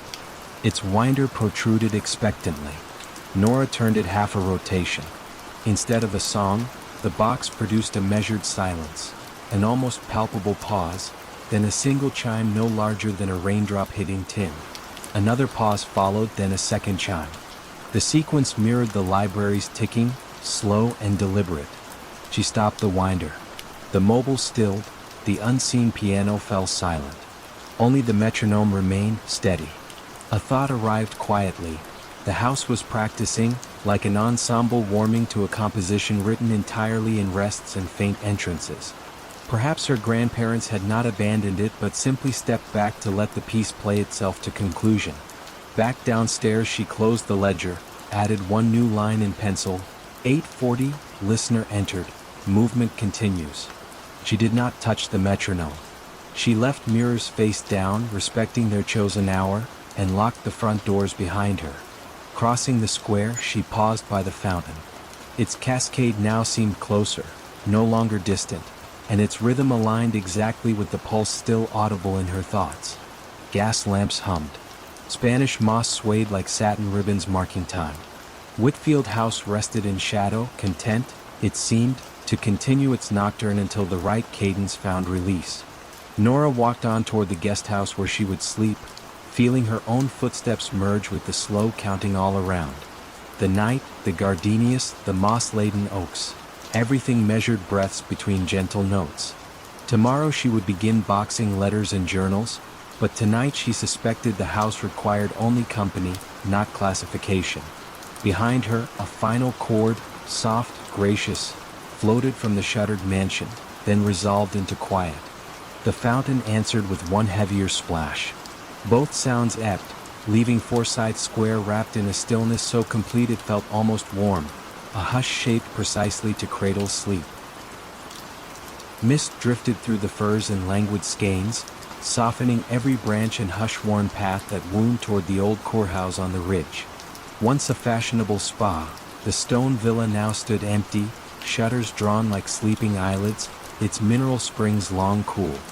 Tonight the air tasted faintly of pine resin and distant thunder, though no storm threatened. A single lantern bobbed along the track, carried by Matthias Engel, a translator sent to examine trunks of correspondence left behind by the last proprietor. His coat gathered droplets of mist as he climbed, yet the quiet held him lightly as if the forest itself wished him gentle passage. At the wrought iron gate the hinges sighed, then accepted his push without protest. Ivy shivered across the rails, releasing the scent of damp earth. Inside the courtyard, gravel crunched underfoot in a rhythm that matched the faraway clock. 4 steps, a pause, another 4. Windows above showed neither candle nor reflection, yet Matthias imagined someone observing, not with eyes, but with the slow, patient awareness of a place remembering its purpose. He placed his lantern on the veranda rail, withdrew the brass key entrusted to him, and unlocked the oak doors. The entrance hall greeted him with cool, mineral air, like the echo of bygone baths. Long mirrors lined the walls, their silvering clouded to soft pewter. Between them hung pastel murals depicting mountain springs, each scene framed by curling acanthus leaves. Colors, though faded, still carried a quiet glow. On the mosaic floor a map of the region spread underfoot, its river tiles glinting whenever the lantern swung. Matthias paused, letting the Kellbach stream at his boot-side glimmer blue for a heartbeat before continuing toward the writing room indicated on his instructions. The room waited at the far end of a corridor, door ajar. Shelves embraced 3 walls. On the 4th, tall windows overlooked the valley, panes fogged by the night mist. A mahogany desk, polished to a muted sheen, held a single oil lamp already lit. Matthias frowned gently. No caretaker was scheduled for another day, but he felt no alarm. The flame wavered once, then steadied, bright enough to read without harshness. Beside the lamp rested a wooden crate filled with letters, each envelope edged in pale green. The topmost bore no address, only a wax seal impressed with a tiny water droplet. He opened it with careful fingers. Inside lay a folded sheet and 3 words in delicate script: "Wait for silence." Nothing more. He set the note aside, removed his notebook, and began cataloging dates and handwritings: French, Hungarian, occasionally archaic German, each mentioning the listening spring in passing, as though all correspondence took the phrase for granted. Outside, the village clock chimed again, 9:30, its tone softened by distance and woodlands. As the last vibration faded, something within the villa answered, a faint gurgle like water shifting through hidden pipes. The sound traveled under the floorboards, paused beneath the writing room, then hushed. Matthias inclined his head, recognizing a pattern akin to breath: inhale, hold, exhale. He remembered the note's instruction and set his pen down. He closed his eyes. The villa's hush deepened, settling around him like wool. Somewhere in that woven quiet he discerned a whisper, too low for words, but shaped like language nonetheless. It moved through the shelves, brushed the lamp glass, glided along the ceiling moldings, then found rest at the desk's edge. When he opened his eyes, a fresh envelope lay atop the crate. Wax still gleamed liquid. He opened it. This time, the paper held a short passage in fluid French. Consult the map beneath the mirror when the spring speaks twice. Beneath the text, someone had drawn a simple symbol, a circle split by a wavy line. Matthias turned the page. The reverse was blank but faintly damp, as though dipped in cool water seconds before. He slipped the note into his pocket. The hallway mirrors awaited, surfaces smudged by decades. He approached the largest, lantern lifted. Beneath its frame, just visible through a film of dust, lay a hinged panel no broader than a palm. He pressed gently. The panel slid aside to reveal a recessed niche containing a folded cloth map. Its linen surface felt chilled, almost freshly laundered, though the ink bore a century-old hand. The wavy line bisected the central circle, identical to the symbol on the note. At its center a dot glowed faintly, phosphorescent paint, still alive after so long. As Matthias studied the mark, the water gurgle returned, 2 gentle surges rising from the floorboards as if the house were clearing its throat. He pictured subterranean channels, springs still pulsing beneath stone and tile, keeping faith with their origins. According to the map, a staircase at corridor's end led downward to a small pool once reserved for hydrotherapy. Lantern held steady, he followed. The stairs descended in even spirals, walls cool and damp. At the bottom a vaulted chamber opened, lit by neither lamp nor window, yet possessing a tender glow from mineral veins within the stone. In its center lay a circular basin of milky quartz, water rippling though no pipe discharged. The surface quivered as he approached, sending rings outward in courteous greeting. He knelt, hearing again that soft, near-speech cadence, a consonant of water, a vowel of air. Remembering childhood folklore, he whispered a simple salutation. The ripples slowed.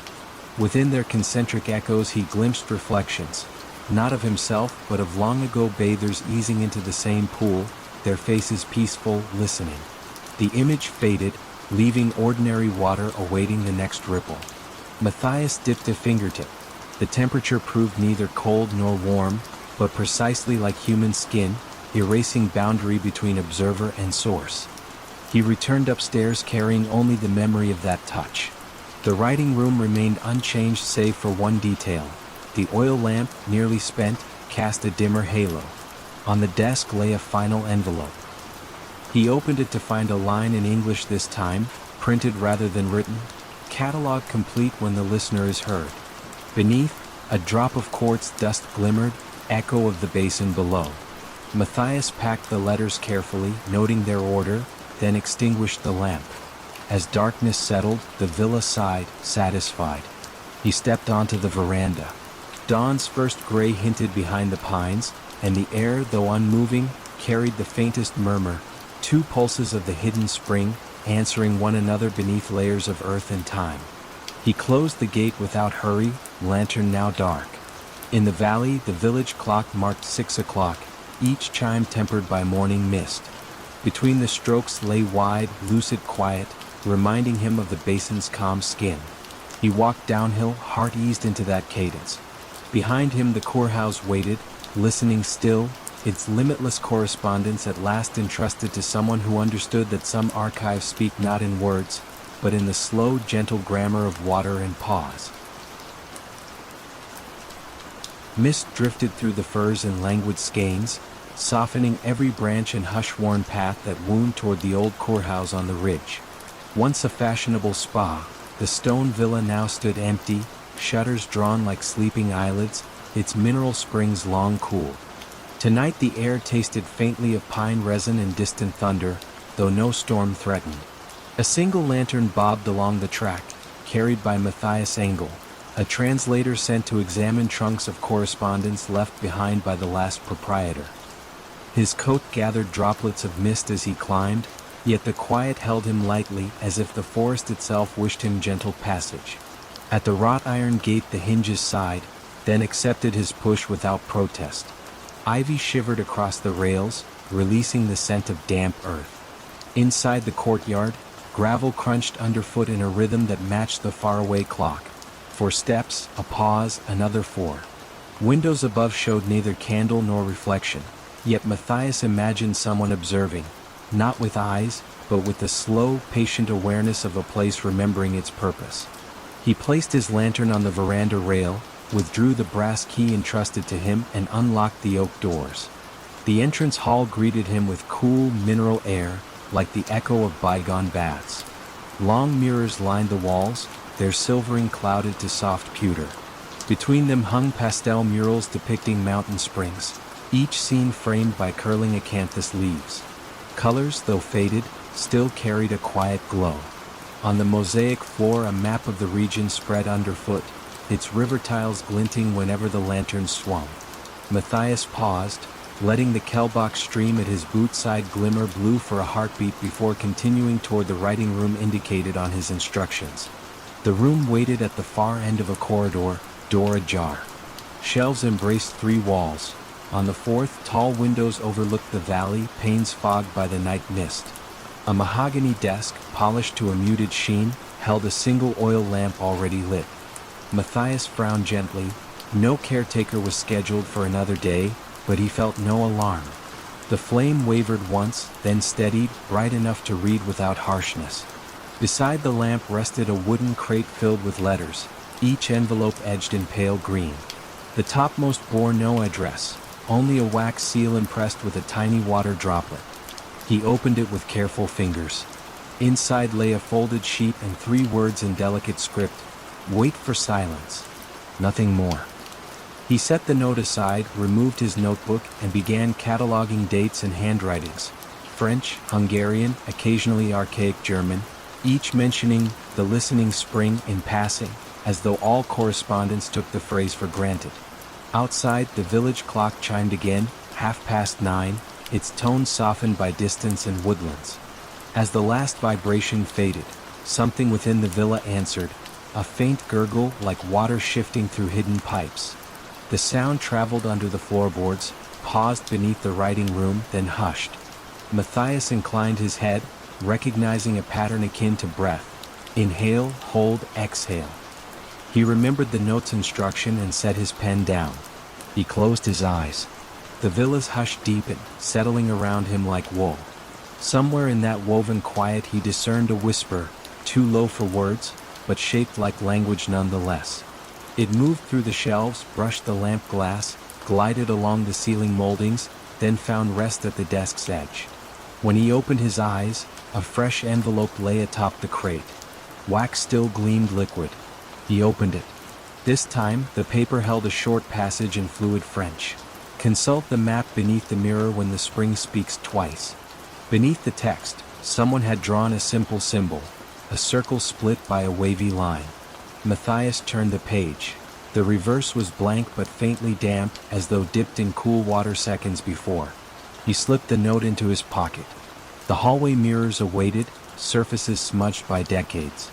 He approached the largest, lantern lifted. Beneath its frame, just visible through a film of dust, lay a hinged panel no broader than a palm. He pressed gently. The panel slid aside to reveal a recessed niche containing a folded cloth map. Its linen surface felt chilled, almost freshly laundered, though the ink bore a century-old hand.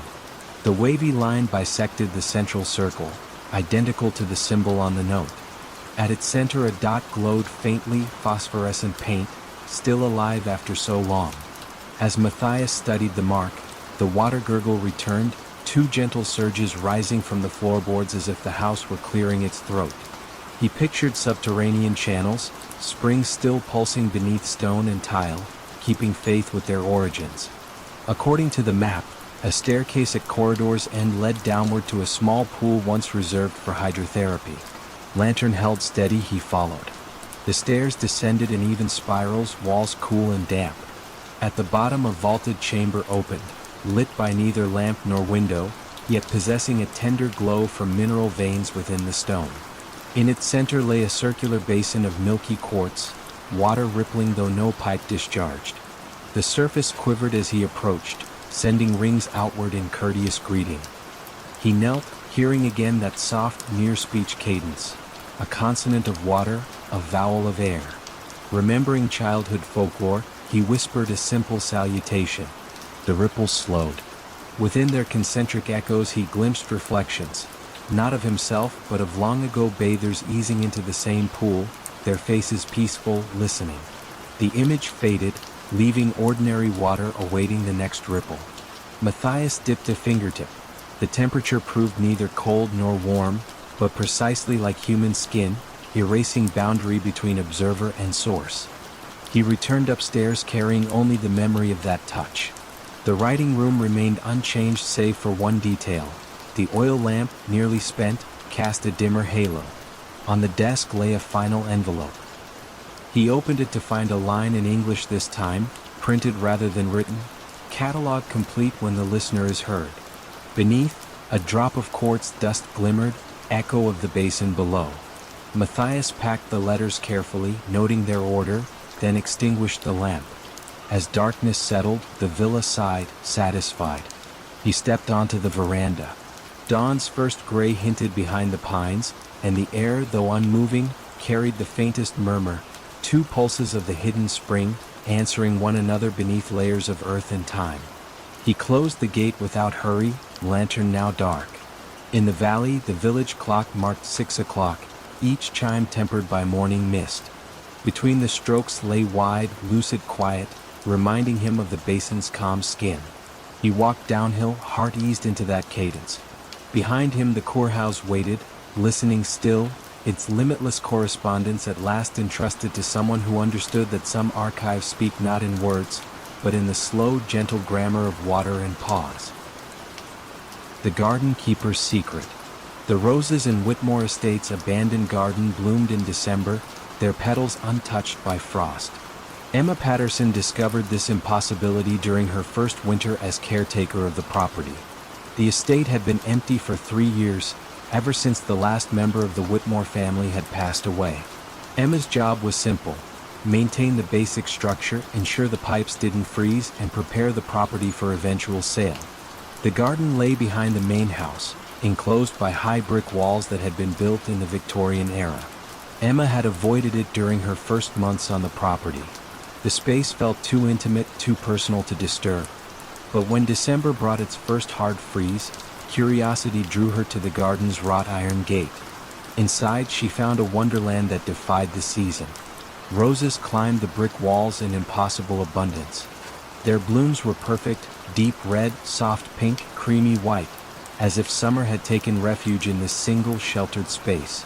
Emma walked the gravel paths in amazement. Not only were the roses blooming, they were meticulously maintained. Someone had been pruning, weeding, and caring for this garden despite the estate's abandonment. She found him on her third visit to the garden. An elderly man knelt beside a rose bed, working compost into the soil with the careful attention of a practiced gardener. He wore a worn tweed jacket and canvas gloves, and his silver hair was neatly combed despite the morning's work. "Good morning," Emma called softly, not wanting to startle him. The man looked up with mild blue eyes and a gentle smile. Ah, you must be the new caretaker. I'm Arthur Henley.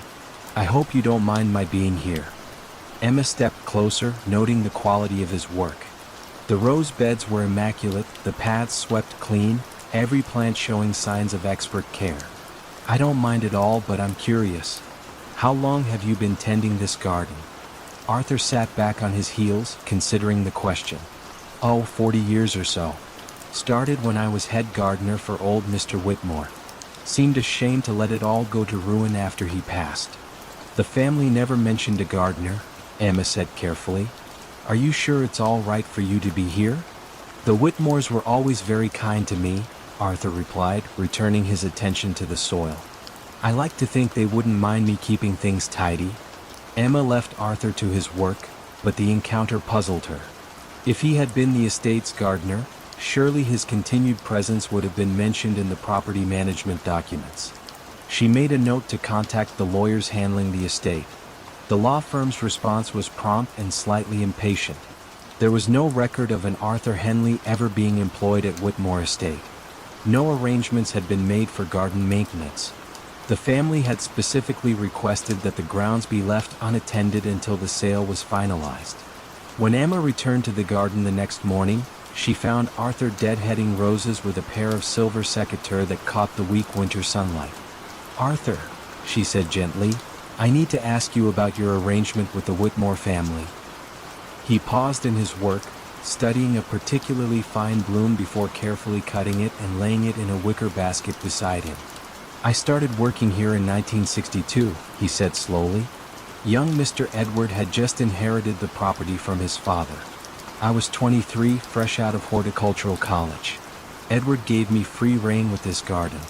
Said it was his mother's favorite place, and he wanted it to stay beautiful in her memory. Arthur's eyes grew distant, focused on something beyond the garden walls. Edward's wife, Patricia, loved the roses too. She would bring her tea out here every afternoon, sit on the bench by the fountain. After she died, Edward stopped visiting the garden. But he asked me to keep it going. For her sake, he said. Emma listened, calculating dates in her head. If Arthur had started working here in 1962 at age 23, he would now be in his 80s. That seemed plausible, though he moved with the vigor of a much younger man. And after Edward passed away, she asked. Well, the garden still needed tending, didn't it? Arthur smiled, returning to his roses. The roses don't know their gardener is gone. They still need pruning, feeding, protection from pests. It wouldn't be right to abandon them. Over the following weeks, Emma found herself looking forward to her visits with Arthur. He was a fountain of knowledge about horticulture, sharing techniques he had learned over decades of careful observation. He spoke of the garden's history with intimate familiarity, describing renovations and plantings that had occurred long before Emma was born. She began to research the estate's history more thoroughly. In old photographs from the local historical society, she found images of the garden in its prime. And there, in a 1963 photograph labeled Head Gardener with Prize-Winning Roses, was a young man who looked remarkably like Arthur. The resemblance was unmistakable, but something nagged at Emma's mind. She studied the photograph more carefully, then compared it to her memory of Arthur as she had seen him that morning. The young man in the photograph and the elderly gentleman in the garden looked not just similar, but identical in every detail except age. Emma's unease grew when she realized that Arthur never seemed to arrive at or leave the garden. He was simply there each morning when she visited, and gone by evening when she locked the estate's gates. She began varying her schedule, arriving at different times, but the pattern held. Arthur existed only within the garden's walls, only during the daylight hours when the roses needed tending. One February morning, Emma found a leather-bound journal left on the garden bench. The pages were filled with careful records of plantings, weather observations, and seasonal maintenance notes, all written in a neat, old-fashioned hand. The entries spanned decades, documenting the garden's evolution from the 1960s through the previous week. The final entry, dated the day before, read simply, "The new caretaker understands the importance of this place. The roses will be safe in her care. The garden chooses its own guardians, and it has chosen well." Emma never saw Arthur again, but the roses continued to bloom through that winter and into spring. When the estate was finally sold to a young family who promised to restore the gardens, Emma felt a deep sense of satisfaction. On her last day as caretaker, she sat on the bench where Patricia Whitmore had once enjoyed her afternoon tea. The roses nodded in the gentle breeze, their blooms perfect and eternal. And Emma could have sworn she heard, carried on the wind, the soft sound of someone humming an old gardening song while tending to flowers that would bloom forever in the memory of love. The village of Saint Roch lay folded among low Provençal hills, its stone lanes warmed by centuries of sun, yet tonight a muted coolness drifted in from the fields. Shadows lengthened across shuttered cottages, carrying the faint scent of crushed time. Above the tiled roofs, the abandoned Monastère de Trois Sources rose like a pale memory, arches silvered by moon-ready light. Although the monks had departed decades ago, travelers still spoke of quiet footprints and candle-glow glimpsed through broken cloisters when evening settled. Émile Durand arrived on foot, coat brushed with road dust, carrying a leather folio and a single fountain pen. The village mayor had written him with polite urgency. Lost hymnals had surfaced in the monastery library, pages fragile as moth wings, and required a careful hand. Émile agreed, drawn by the chance to listen for echoes in forgotten halls. He found lodging above the bakery where warm bread cooled on wide oak boards. Madame Lavelle offered him lavender tea, then pointed toward the hillside path. "Go before full dark," she murmured. The stones dreamed more softly then. He started at twilight, feet crunching along a chalky track lit by dusky gold. Crickets kept a measured cadence, leaving ample space between their songs. Midway, a small spring bubbled beside a fig tree, its water clear, its voice subdued as though reciting prayers. Émile paused, knelt, and touched the surface. The ripples traveled outward in perfect circles, slow, deliberate, like breath before sleep. The monastery gate, wrought iron faded to moss green, stood slightly ajar. A sigh of wind moved through, lifting a dry leaf that spiraled upward, then settled again. Inside, the main courtyard opened wide to the sky. Cloister arches framed pockets of shadow where vines climbed with patient insistence. Marble benches lined the walk, edges worn smooth by silent congregations of time. Somewhere deeper, a single bird called once, a soft note, then fell still. Émile's lantern cast amber ovals along the flagstones. He followed the corridor toward the scriptorium, guided by memory of monastic plans he had studied in dusty archives. Doors hung open on silent hinges, revealing small cells, each furnished only by stone slab beds and the lingering odor of beeswax. He reached the library without misstep. There, tall windows admitted violet twilight, brushing shelves that held fewer volumes than he expected. A long reading table occupied the center, its surface clean but for a stack of loose parchment bound by twine. He set the lantern down, its glow settling like calm water. Untying the stack, he discovered not hymnals but delicately inked maps of underground channels, annotated in Latin and Old Provençal. Margins bore faint music notes, neumes drifting between coordinates. Beneath each map lay a sheet of vellum embossed with 3 words, always the same, sub aqua sonnet. Beneath the water, it sounds. Émile traced a fingertip across the phrase, savoring the smoothness. Somewhere nearby, a drop of water fell, quiet and sure as though agreeing. He looked up. No rain leaked through the tiled roof. Another droplet answered from deeper within the stacks, then another, marking an unhurried tempo. He followed. The droplets led him to a narrow stair descending beneath the library. Cool air met him, scented faintly of river stone. He descended, counting each shallow step, until the passage opened into a circular chamber carved directly into bedrock. The lantern glow revealed a shallow pool at the center, its surface unbroken, reflecting the low arched ceiling. Around the pool, inscriptions spiraled outward, lines of chant etched in patient hands. The first words mirrored those on the vellum, sub aqua sonnet. He knelt at the edge. The water was clear, holding the ceiling's reflection with tranquil loyalty. Then, almost imperceptibly, a murmur rose, soft, resonant, neither word nor melody, more vibration than voice. It reminded Emile of a tuning fork held beside the ear, a hum that asked nothing yet lingered. The sound grew by half a breath, then receded, leaving silence even gentler than before. He did not attempt to scoop the water. Instead, he spoke a single greeting in Latin, a courtesy to whatever memory lingered here. The pool answered with 3 concentric ripples that rolled outward, then vanished. On instinct, Emile opened his folio, drew a fresh sheet, and transcribed the moment. 2117, first resonance beneath the library.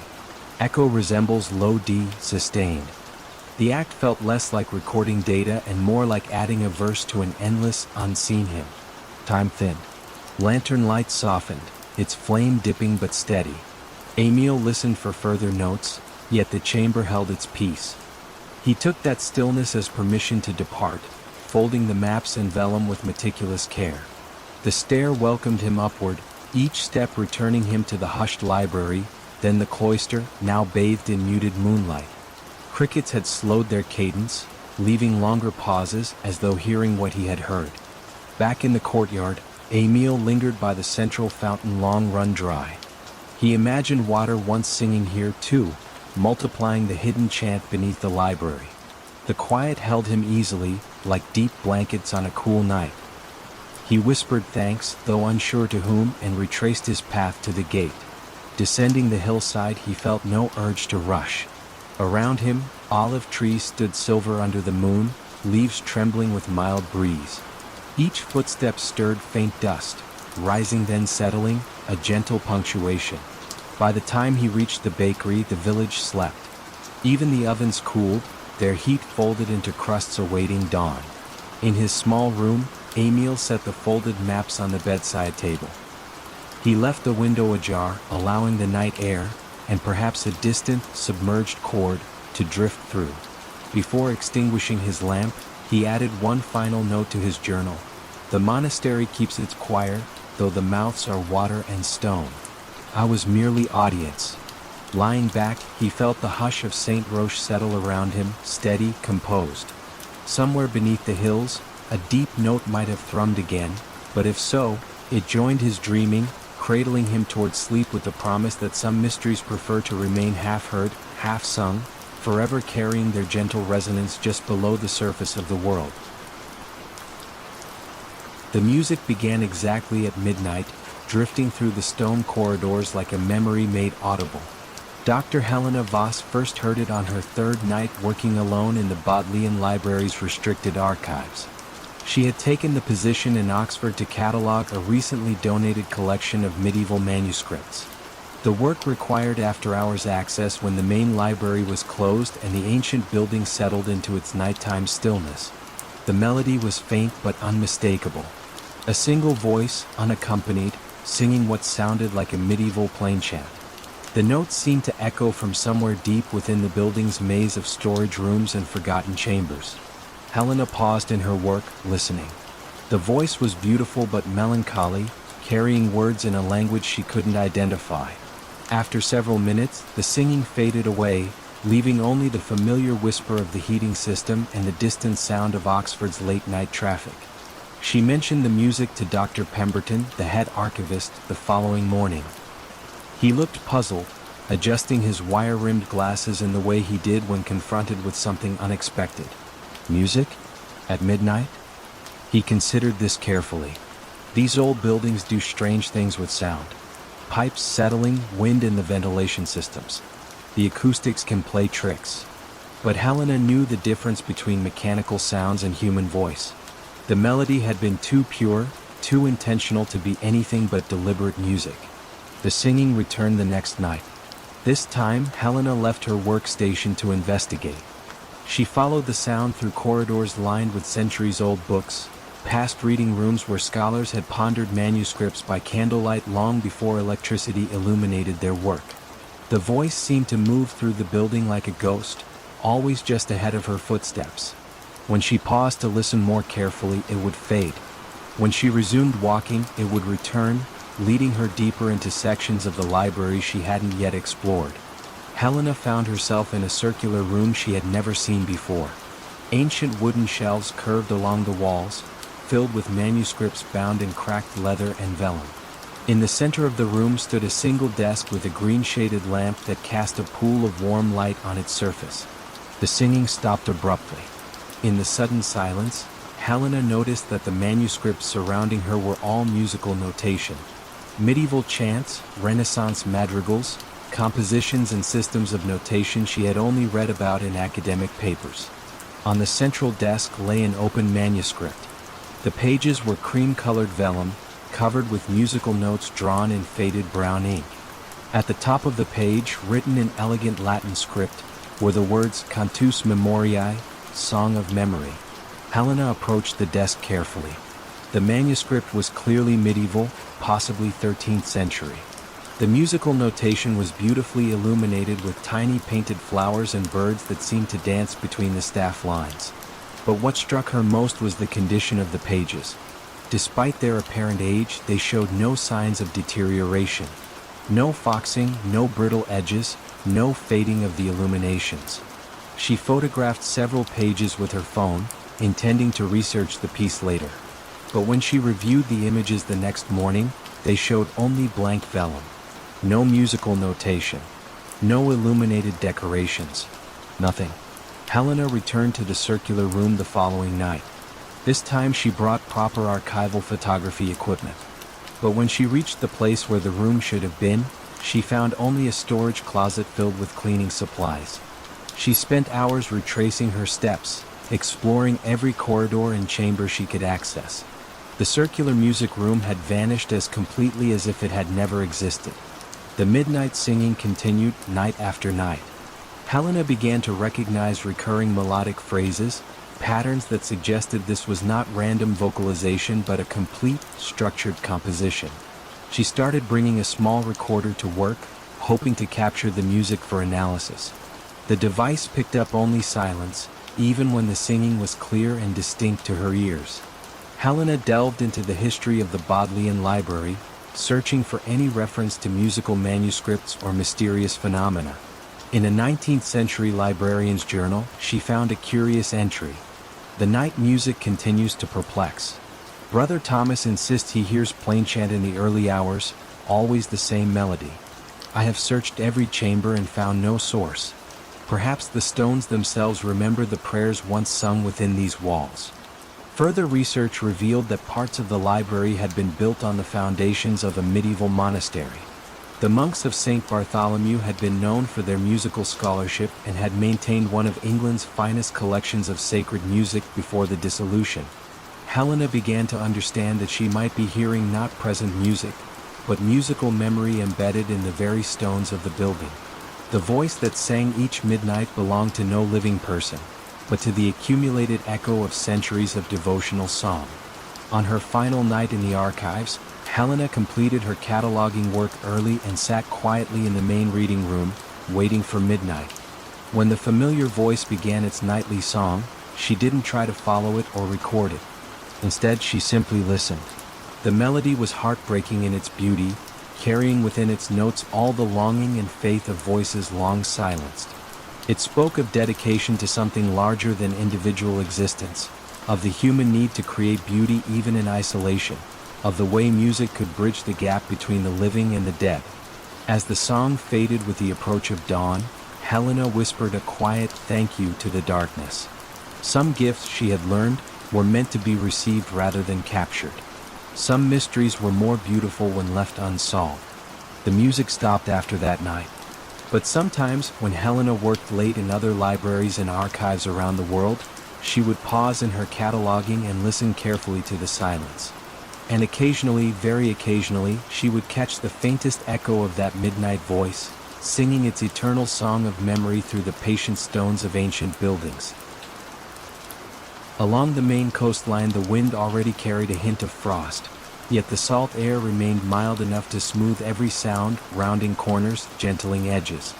The town, a scatter of clapboard houses and shuttered shops, seemed to lean inward as though listening to the hush between waves. From the platform, Clara Devreux lifted her luggage, one battered valise, and drew in the quiet, tasting pine resin and distant seaweed. She had come to catalog the papers of the late lighthouse keeper, an uncle she scarcely remembered, but she suspected the true work would prove less tangible. A single street lamp guided her through narrow lanes toward Pelican Cove. Windows glimmered faintly behind lace curtains, each house breathing its own muted warmth. Yet no door opened, no voice called, and the hush felt deliberate, like a pause in an unfinished conversation. At the water's edge, the lighthouse stood apart on its granite ledge, tall, pale, and unlit since the keeper's passing. Waves combed the rocks with patient persistence, revealing smooth channels worn by decades of tides.